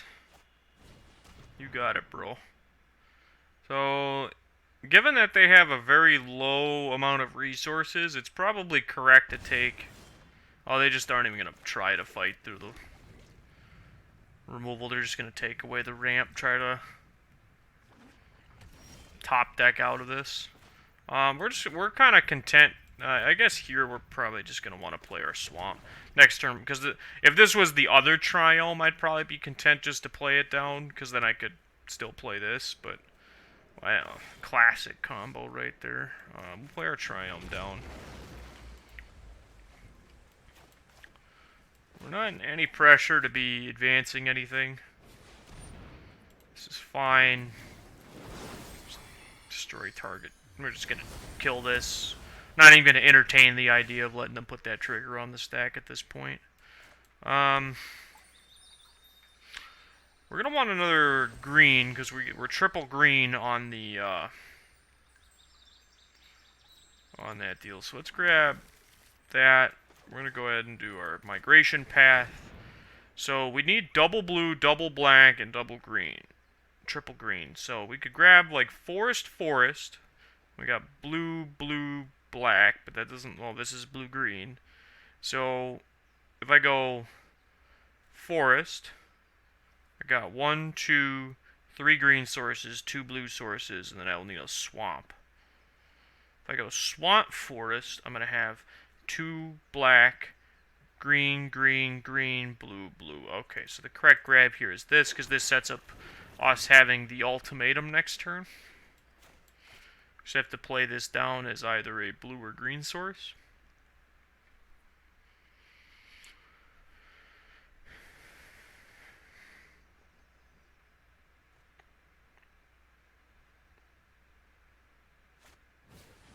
I have a duress. I'd have to assume that this takes eliminate. Okay, it didn't. So we'll play this down. I think there's a... we cut a lot of our double blue cards. So we're actually gonna... We'll play it as a blue source, I guess. Yorion over here can be paid... Is our double blue spell. Alright, we're just gonna buy Yorion. We may have actually, like... use the Brazen Borrower. Yeah, look at this classic... This is what I don't like about these decks. Like, this card is good, but it's not Mutavault. Like, let's be straight up here. So, like, this card, unlike Mutavault, where, like, Mutavault, like, doesn't have, like, a huge cost to play in these monocolor decks, like, which with something we've seen traditionally, especially, in, like, standard formats where Mutavault was legal. Like, Faceless Haven is not free by, like, any stretch of the definition. So we're playing Brazen Borrower here because it's our worst piece of interaction. They apparently kept in removal spells for some reason, but not sure why. I guess they thought we have a good number of creatures, even though we showed them no creatures, I think, over the last 2 games. You got a Dread Wanderer. Look at that classic combo.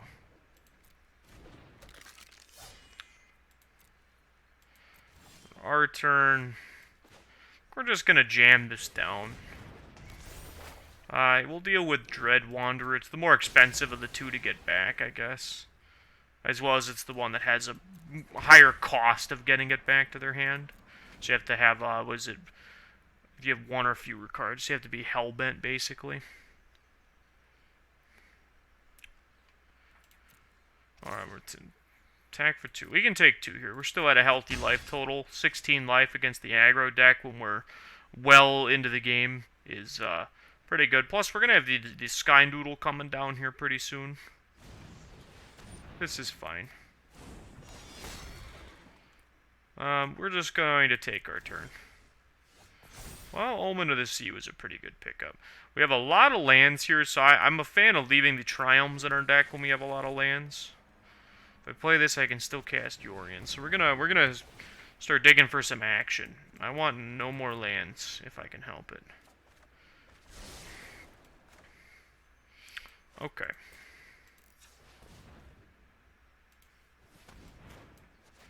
Throw this on one of our swamps. Now I can play this. So that's the reason why I didn't just throw the Yorion out there. I actually was checking what this was tapping, and if I had that one extra land, I'll be able to get away with the... I guess we'll just deal with the Rider here.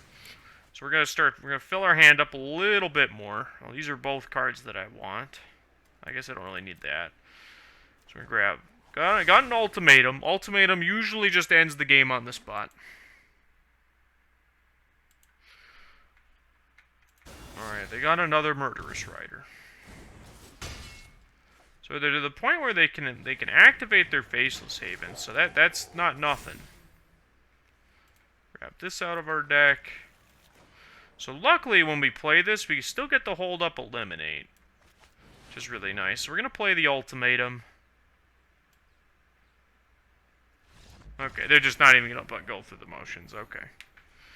That sounds about right. Basically any combination of powerful cards with Emergent Ultimatum is going to end the game. Alright.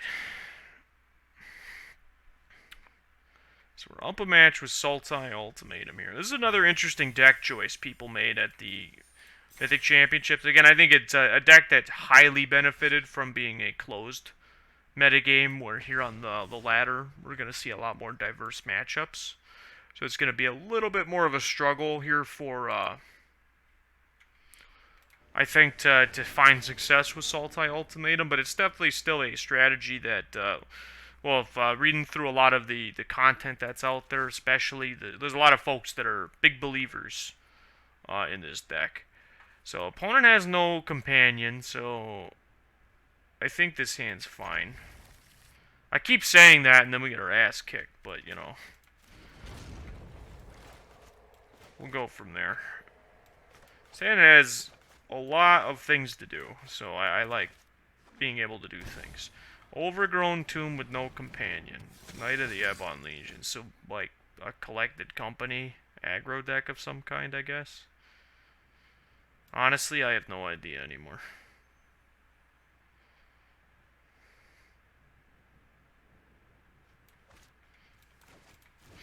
Just gonna pass the turn with playing the Triome.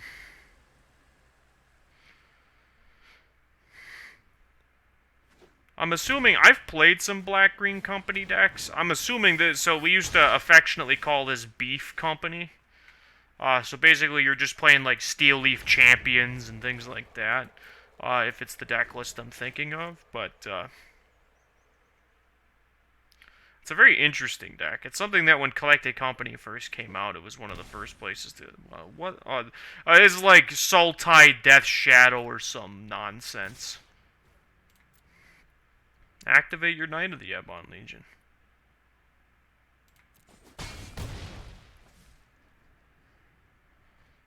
You gotta will what you want out into the universe. Thoughtseize. Yeah, I'm not letting this... yeah, we'll kill this. Alright, have your pick. Take my... Yeah, I mean, I guess you could take that, but I'm not really sure why. This feels very much like you take one of my top-end cards, specifically the Ultimatum. Matter of fact, I don't think there's really a choice here. I think it's just take Emergent Ultimatum. I guess somebody could argue the Wolf Willow Haven, but, like, I don't think... Okay, like, they're one of those people, I guess. Scrap Heap Scrounger. Play this. Just kind of hoping it eats some damage and draws us a card here. Okay, so doing some math, I guess we'll take this. Alright, Shadow's Verdict, right off the top, baby. Let's do this. Draw a Shadow's Verdict, come on. Can I get lucky at least once today? I'm having a pretty rough go of it so far. Or attack me for 6, I don't give a shit. Like, leave the Narset, it's fine. Don't worry about it. Oh, they're going for me. They did it. Alright, well that gives me I guess a few chances to hit the sweeper now. Sure. Alright, well, we're gonna have to take this binding, but I'm not happy about it.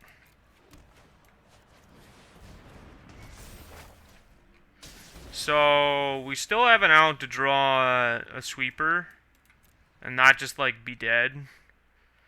So that's something. Like, we could draw Extinction Event would be pretty good here. We could draw a handful of good things, I guess. But, actually, yeah, matter of fact, if we don't draw a sweeper, we lose. So, we're really kind of in on drawing the sweeper.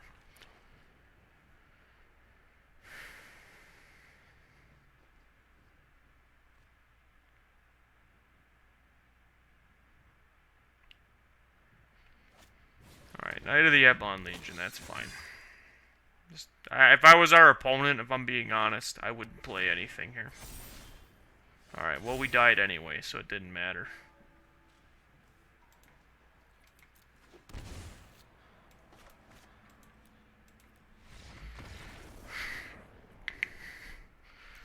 Well, that was bad, is what that was. So our opponents are playing Sultai Death Shadow or 4-color Death Shadow pile nonsense. I have no fucking idea anymore. These people just play whatever the fuck they want, and I have no idea. Alright, Narset seems bad. Brazen Borrower seems okay. None of our other cards, I guess Thoughtseize could be fine on the play here. Don't like Commit if we don't have Narset. I don't like Supreme Will basically ever. I'm not really a big fan of the construction of this deck so far. You know, this is, I believe, a list from Brad Nelson. That's where I got this list from, just to kind of get a base idea of what to play. So far, I'm looking at, I'm sure, because he's so good at especially closed metagame tournaments, but more so in standard. But I'm pretty sure, you know, if him and his team played this was the correct configuration to play in the event. But you know, realistically, when I look at it from a ladder standpoint, which is what we play predominantly, I'm not confident in this deck as a deck choice.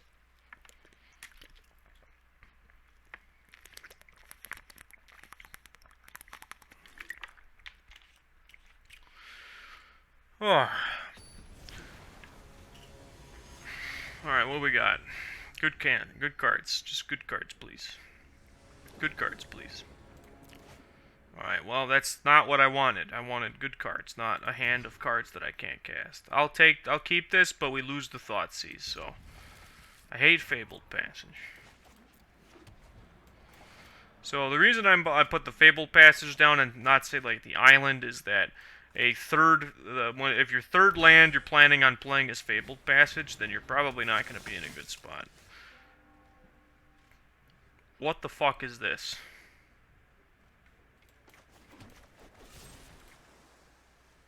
I mean, I guess I'll just pass. This is essentially, I guess, a 1-mana 2/2.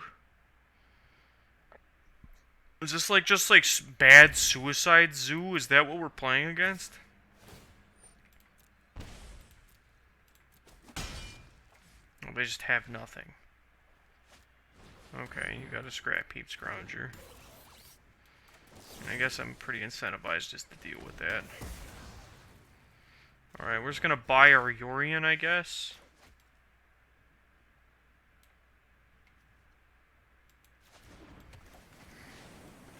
This can go get a green source. That could have probably actually been a green, thinking about it, but this would have to get island anyway. Like, okay.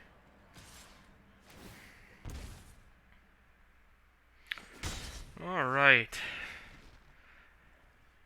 I don't get... We've played against some weird nonsense tonight, if I'm being perfectly honest. We got 4 color... I guess this is the Martin Yuza Death Shadow aggro deck. Like, they're not actually playing any of these colors. They're just playing these as painful lands, I guess. Honestly, I don't fucking know anymore. Pop the Vicious Conquistador. This comes back, so we might as well deal with the thing that can't come back for first. Luckily, we drew into the 5th land, so we're going to have access to... Well, I guess it would have actually been better, but... we'll be able to play Yorion as a blocker, flicker this to deal with whatever big threat they play. So we're not in a like really bad position or anything like that. So we're definitely we're taking 5 to 11. They have 4 cards in their hand. I mean, we're not in the best spot, but we're not in a horrible spot either. We're taking up towards this Liliana too, which will be those 2/2s will be pretty game changing. Alright. Gutter Bones. More of the same from our opponent. So I'll be honest with you, as you're noticing, for those... Well, that was pretty good. So I guess we're actually going to be Shadows Verdicting here. Actually, I think we can still take the turn to... I think we're in on that. So we have a few different lines we can take here. We could play this Shadows Verdict and deal with all this stuff. Or I can play, if I play Yorion, blink this, pop this, have a 4/5 on the battlefield, getting another land, and then still have access to Shadows Verdict. I think that might be fine.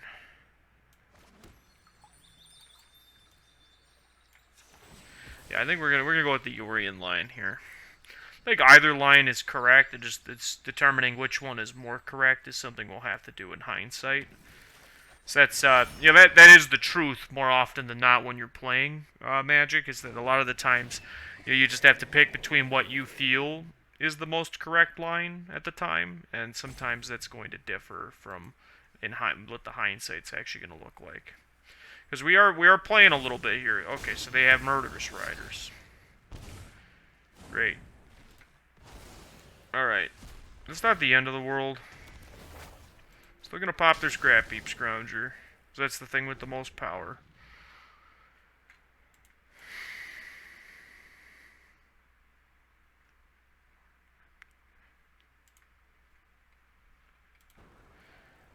Alright. What do we got? We got Duress, naturally.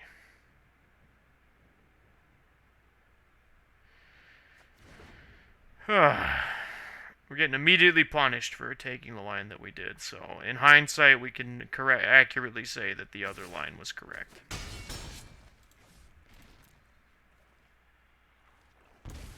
Alright, so they're going to play their Murderous Rider. Well, they have Death Shadow in their hand. Naturally.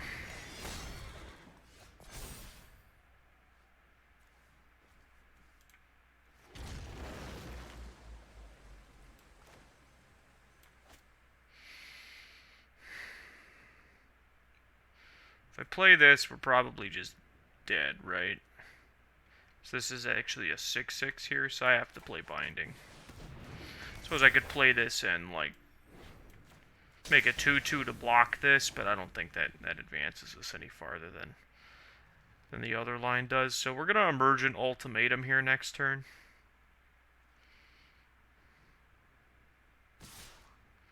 Yep. You got it. Going to 1. That's exactly where I want to be. How'd you know, opponent? Kind of a weird card for their deck. Guess the lifelink's not too bad.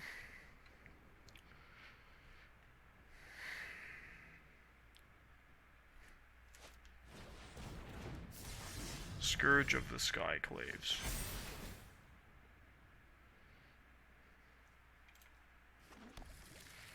Alright, we'll see how our opponent responds to this Emergent Ultimatum.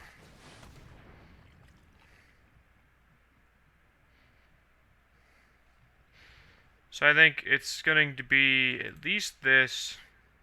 Because basically, if we pick this, then we're, no matter what, we're going to get to cast the other two things, more than likely.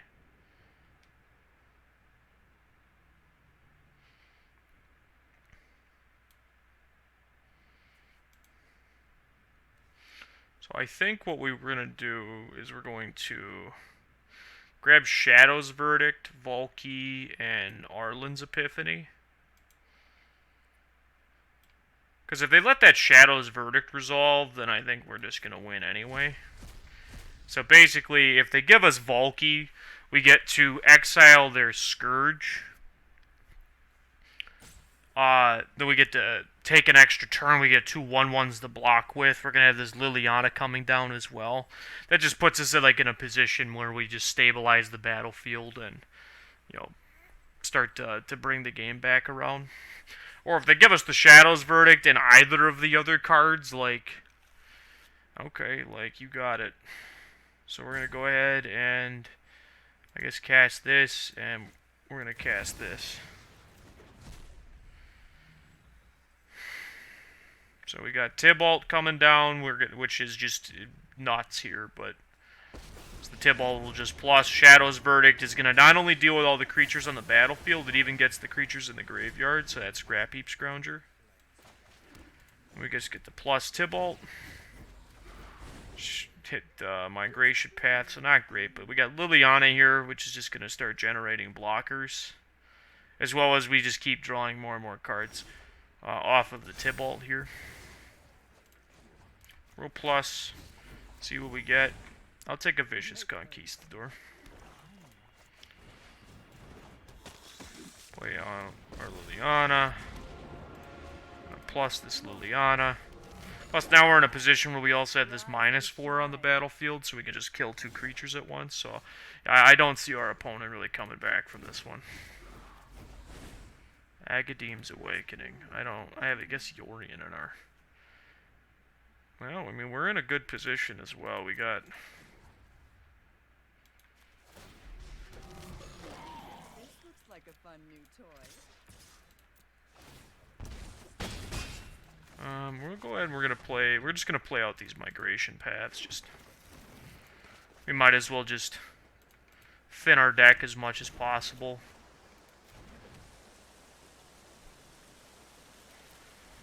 And then, if we really want to, we can always Agadeem's Awakening. I'm shocked they just haven't conceded here, if I'm being perfectly upfront with you. Wow, that seems like a weird card to have picked. How does this card read? Oh, it's in the exile pile. Search your library for up to 3 monocolored cards. An opponent chooses one, shuffle. Then you may cast. Okay, so so this casts the cards out of our deck. I mean, we'll just show our opponent that the game's over. Okay, they figured it out. Shocked that took as long as it did. So, I think this is a really good opportunity to talk about something that I know a lot of people who play Historic don't want to hear, but the honeymoon phase is over. Death Shadow is not a good Magic card. I'm sorry. Modern is one thing, and Legacy and such, where it's kind of made a niche out for itself, but let's be real here. The data's in. It's not a secret anymore. That card is not very good, and we need to move on from it. It's in this format specifically, because that's a card that I get it. I've played Grixis Death Shadow a lot myself in Modern, so I'm definitely a sucker for Death Shadow, but at the same time, it's a trap. Because if you look at this deck, for example, our opponent here, look at how much they've struggled to put their life total in a position where it was even favorable to have had played the Death Shadow. Because they've been, more often than not, our opponents actually been in a position where they couldn't really get away with playing Death Shadow. Okay, it's a little awkward. We have a lot of decisions we could make here. So we have all 2 cost cards. We could Heartless Act the Scrap Heap Scrounger, which I'm partial to. but it doesn't advance us towards playing like this binding. We could play Explore, which lets us guarantee get at least this Triome down, and the next turn we could play like binding or double spell even. But the cost of that is we're gonna have to take 3 damage. I'm gonna conserve our life total a little bit. Not a huge fan of that position that we were in, so definitely less than favorable.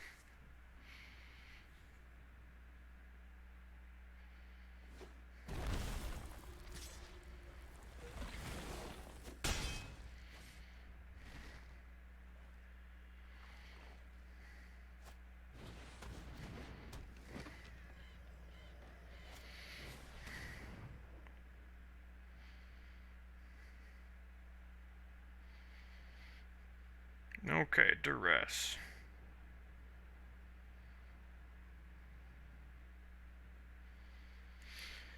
Alright, you got it. You figured it out. You got me. Wait a minute. This Graph Digger's Cage is symmetrical. They can't bring Scrap Heap Scrounger back anymore. Card seems terrible in their deck. Like, I can pretty much just destroy it at my leisure. Little unfortunate we didn't draw another land here. Probably could have even actually gone with Omen of the Sea. Just the sorcery speed ponder is, I guess, preordained. The Sea Ordain. Again, look at our opponent's deck here. 13 is the magic number. Alright, well the bad news is that we're gonna lose now, so. So we're taking at least 8 next turn. So this has to find something that deals with that, and these are neither of those things, but I almost have to keep. I suppose I have a 5th land with that. So I got a bottom. We drew a binding. We at least get to play a land. So luckily we have binding to deal with the Scourge, but not before it deals a boatload of damage to us. Yeah, I think our opponent's slowly realizing that they're Nombo with their Graph Digger's Cage. So, ideally, they just have, like, 2 removal spells in their hand here. But it's not looking like that so far. We have Death Shadow. That is awkward. So we're going to play Binding. That's so awkward. To deal with the Scourge, we're at this is a virtual 2-2 right now. I mean, we'd be dead if they didn't play this Graph Digger's Cage, which is hilarious. Oh, here they are trying to activate their Scrap Heap Scrounger. Do it. Go for it. You got it, bro. Good job. Yep, they've realized their blunder. You cannot bring Scrap Heap Scrounger back while you have a Graph Digger's Cage on the battlefield. Alright, and we're dead. I'm gonna let them figure it out, though. They don't seem too sharp. Not to make fun of anybody, but they're taking their time. You figured it out. Congratulations. You know, it's one thing when you lose. It's another thing when your opponent has you dead on the battlefield and they pause to figure it out. There's no single blue mana anything that does anything there. That was unfortunate. That was our mana punishing us pretty hard there. Not being able to cast the Shadow's Verdict on time. Because if we had cast the Shadow's Verdict there, that would have been just a completely different game. Just entirely. We'll probably just play one more match here with Sultai. It's 10:30, so we'll keep going for a little bit longer. But yeah, so far, I'll be honest, the best deck we played was probably that Abzan deck. You know, these... Well, we'll just be honest. I mean, we haven't had much fun playing Magic tonight. We've had a lot of Magic the Gathering happen, where you know, where you just sort of get shit on with bad draws, bad mana.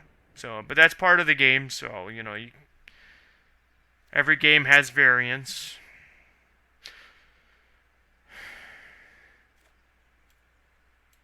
I'm going to keep this. I'm not happy about it. I don't like this hand, but I have to keep it. It's not a bad hand. It's just a hand I don't like. Well, another land is exactly what we're looking for, especially one that makes green mana. So we're playing against Gruul, so this is probably the single worst deck to have kept, you know, a clunker of a hand against. Good news is we have at least a sweeper in our hand. Okay, so we get to... We're going to take one here.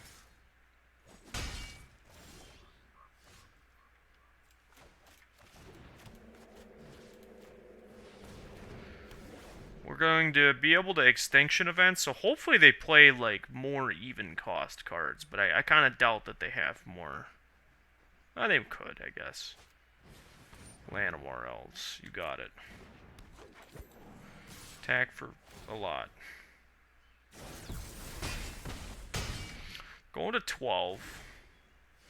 Eliminate's not bad. So luckily we're going to have plays kind of beyond this extinction event. So we get to name it. We get to go name even, which is going to take 6 damage off the battlefield. They do have 4 mana going into this turn, which can be a little scary, but... Okay, so... You have Collected Company in your hand? You do. They have Collected Company in their hand. If you're wondering how I was able to tell, it's because of, well, they have an upkeep. They have a stop. Well, I'm not particularly interested in getting my ass handed to me by a Collected Company, so I'm going to pass with our 2 removal spells up. Hit a bad company? Bad company. Bad company. Want a verse sometimes? I leave stream during my match, obviously. Yeah, we could probably do that at some point. Bathymetric. It's definitely an idea I've floated around to play against viewers a bit more. Tonight, I don't think we'll be able to do that, but I think for our Thursday night stream, because the rest of our streams this week are all Magic.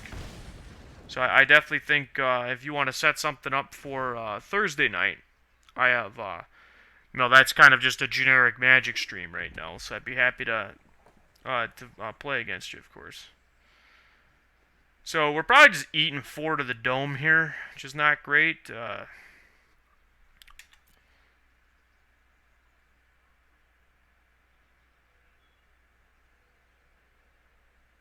Okay. Really gotta think about it here. Okay. So I'm assuming they just have another Collected Company here. Yep, that's exactly what they have, actually. I'm going to have to shock. I don't like shocking here, but, you know...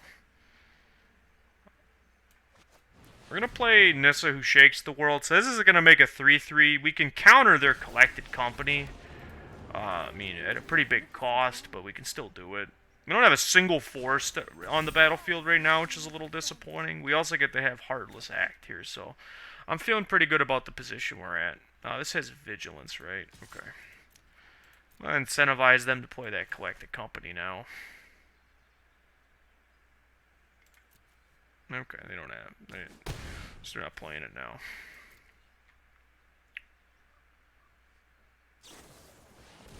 Yeah, eat my ass, like... Alright.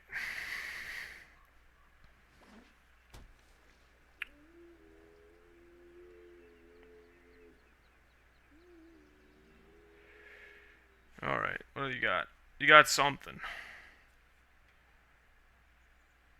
If they attack with everything, they have Embercleave for sure. If they only attack... If they attack with nothing, then their hand's just bad. Interesting. I'm going to... block a Llanowar Elves here. Because if this is just deal 3 damage to Nissa, sacrifice a creature... Okay. Yeah, this is... game over. Got him. Alright, we got to auto pay on that one. Well, let's can. We got green, green, green, blue, blue, black. We play this is black.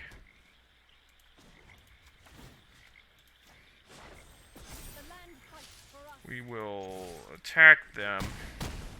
Since we know since they don't really have, I guess they could play, gosh, what's a haste threat they could have here? Zertog Goblin, if they have land big boy. So we can't put Yorion in our hand. Because if they have exactly land Gruul Spellbreaker, they can kill us. Okay. Well, I mean, that's about as good as it gets for us. Sadly, you're about to see the sick Nombo that is Nissa Who Shakes the World and Shadow's Verdict, but, you know. Okay, they're just gonna do the thing. That makes sense. You probably want to do that now.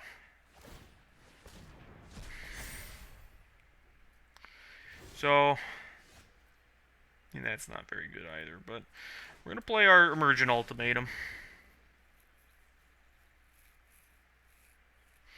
So we're gonna grab Shadow's Verdict.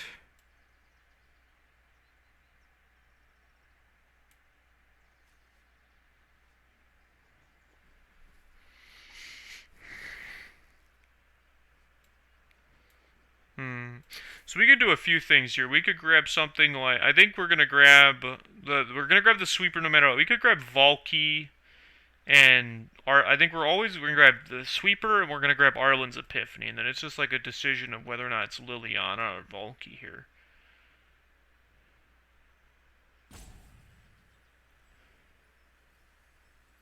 Could also grab Vorin Klex, wouldn't be bad either, I guess.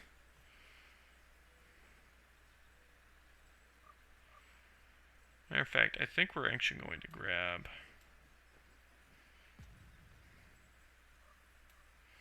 Yeah, we're actually going to grab Vorinclex and Liliana. Because basically, I just think they can't give us the Shadow's Verdict, basically. If they give us the Vorinclex, then the land we we animate off of Nissa is going to be a bit bigger than normal. And if they give but they can't, so like, we put them in a position where, like, okay, they're going to give us the Shadow's Verdict and this Liliana. So we're going to get to sweep the board. We do lose these 2 lands, which is unfortunate, but, you know, it is what it is.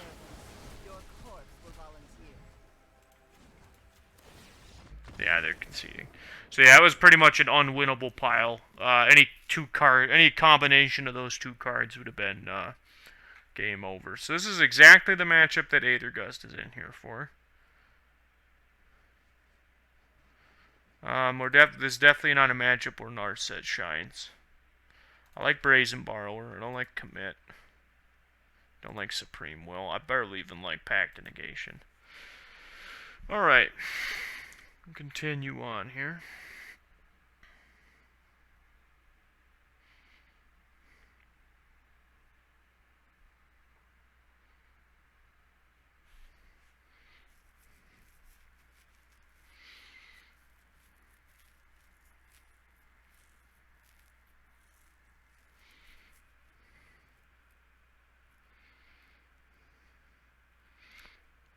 So our opponent's playing Gruul aggro. It's an interesting deck in the kind of the greater hierarchy. It's really the only thing that this deck is holding on by a rubber band and a prayer in the metagame, though. Like, Embercleave is the only card that really makes their deck even worth playing when it's really all said and done. Because, like, the Jund decks are really good against them. These decks are clearly good against them. This hand's not the best against them. I do like keeping this hand with them mulliganing, though, because eliminating a key threat and then just being able to kind of ramp into stuff is going to be exactly where we want to be. Now that they have a super explosive set of plays, then we'd be in a pretty bad position, but alright, we'll throw our Watery Grave down here in defense mode and move on.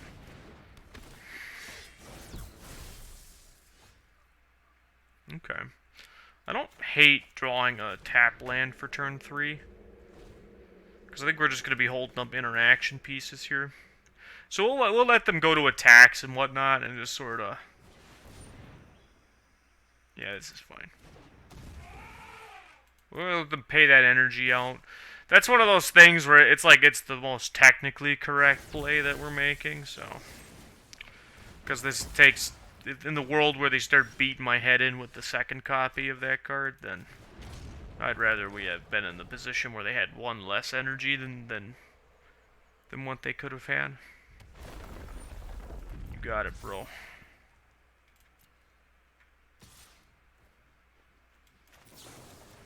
We're just going to conserve our life total with this play. So what's really cool here is that we're going to go Migration Path into Kiora Best, the Sea God. So we're going to have access to a good bit of mana, and then on that follow-up turn, when this goes to 2, if we draw another land, oh, they just had nothing. Oh, that's really good for us. We'll play this. We drew our 8th land. I'm pretty in on an 8th land here. So we got green, green. Collected Company. Oh, that's not very good for us. So we're going to get at least a Kaza and do Mammoth. Okay, that was probably the worst 2 cards they could hit. So we're just going to have to hope really, really hard that they don't have exactly Embercleave in their hand. Or rather, land. That's the worst play here that we could run into.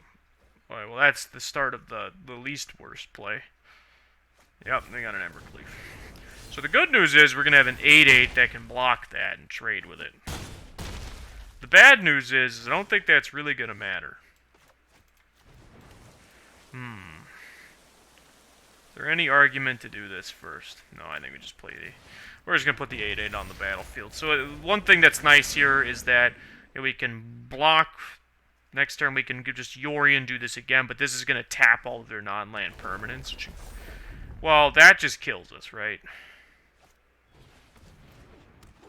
Let's do some math here. Well, that's just bad for us. That was wrong. They should have attacked with everything. Matter of fact, we were dead if they attacked with everything. So that's just our opponent being very bad.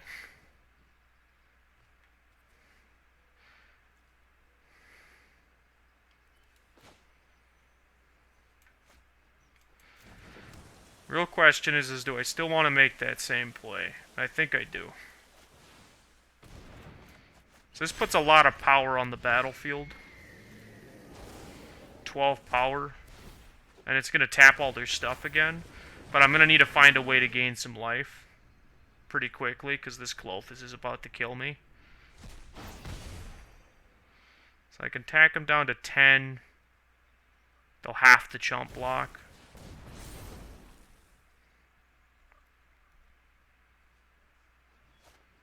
So the good news is if we draw Shadow's Verdict, that could be really good for us. This keeps them tapped one more turn. What's the third thing do here? Oh, gain control of target permanent and opponent controls, untap it. That sounds really good for me. We're going to take a turn. I think that just wins the game, actually, thinking more about it here. Because we'll take Embercleave and equip Embercleave to the 8/8 and kill them.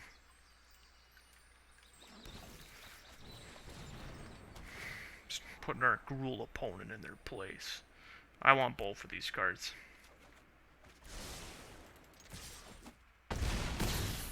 Alright. This one. This one. Ding. Got him. And that's why Gruul isn't very good. But, Gruul's another deck that... Like, if you're gonna play an aggro deck, like, I get it. Like, it's probably, like, one of the better aggro deck choices, but it is unfortunate that it's a, I mean, it's a dog. Like, it's just bad overall in the metagame. Alright, we're going to call it a little earlier tonight. Be honest, I'm quite tired, so we're going to end a little earlier than we normally do, but we'll be back tomorrow night at 8:30 p.m. Central Time. We'll be doing our third and final episode of the Historic Shakeup series that we've been doing.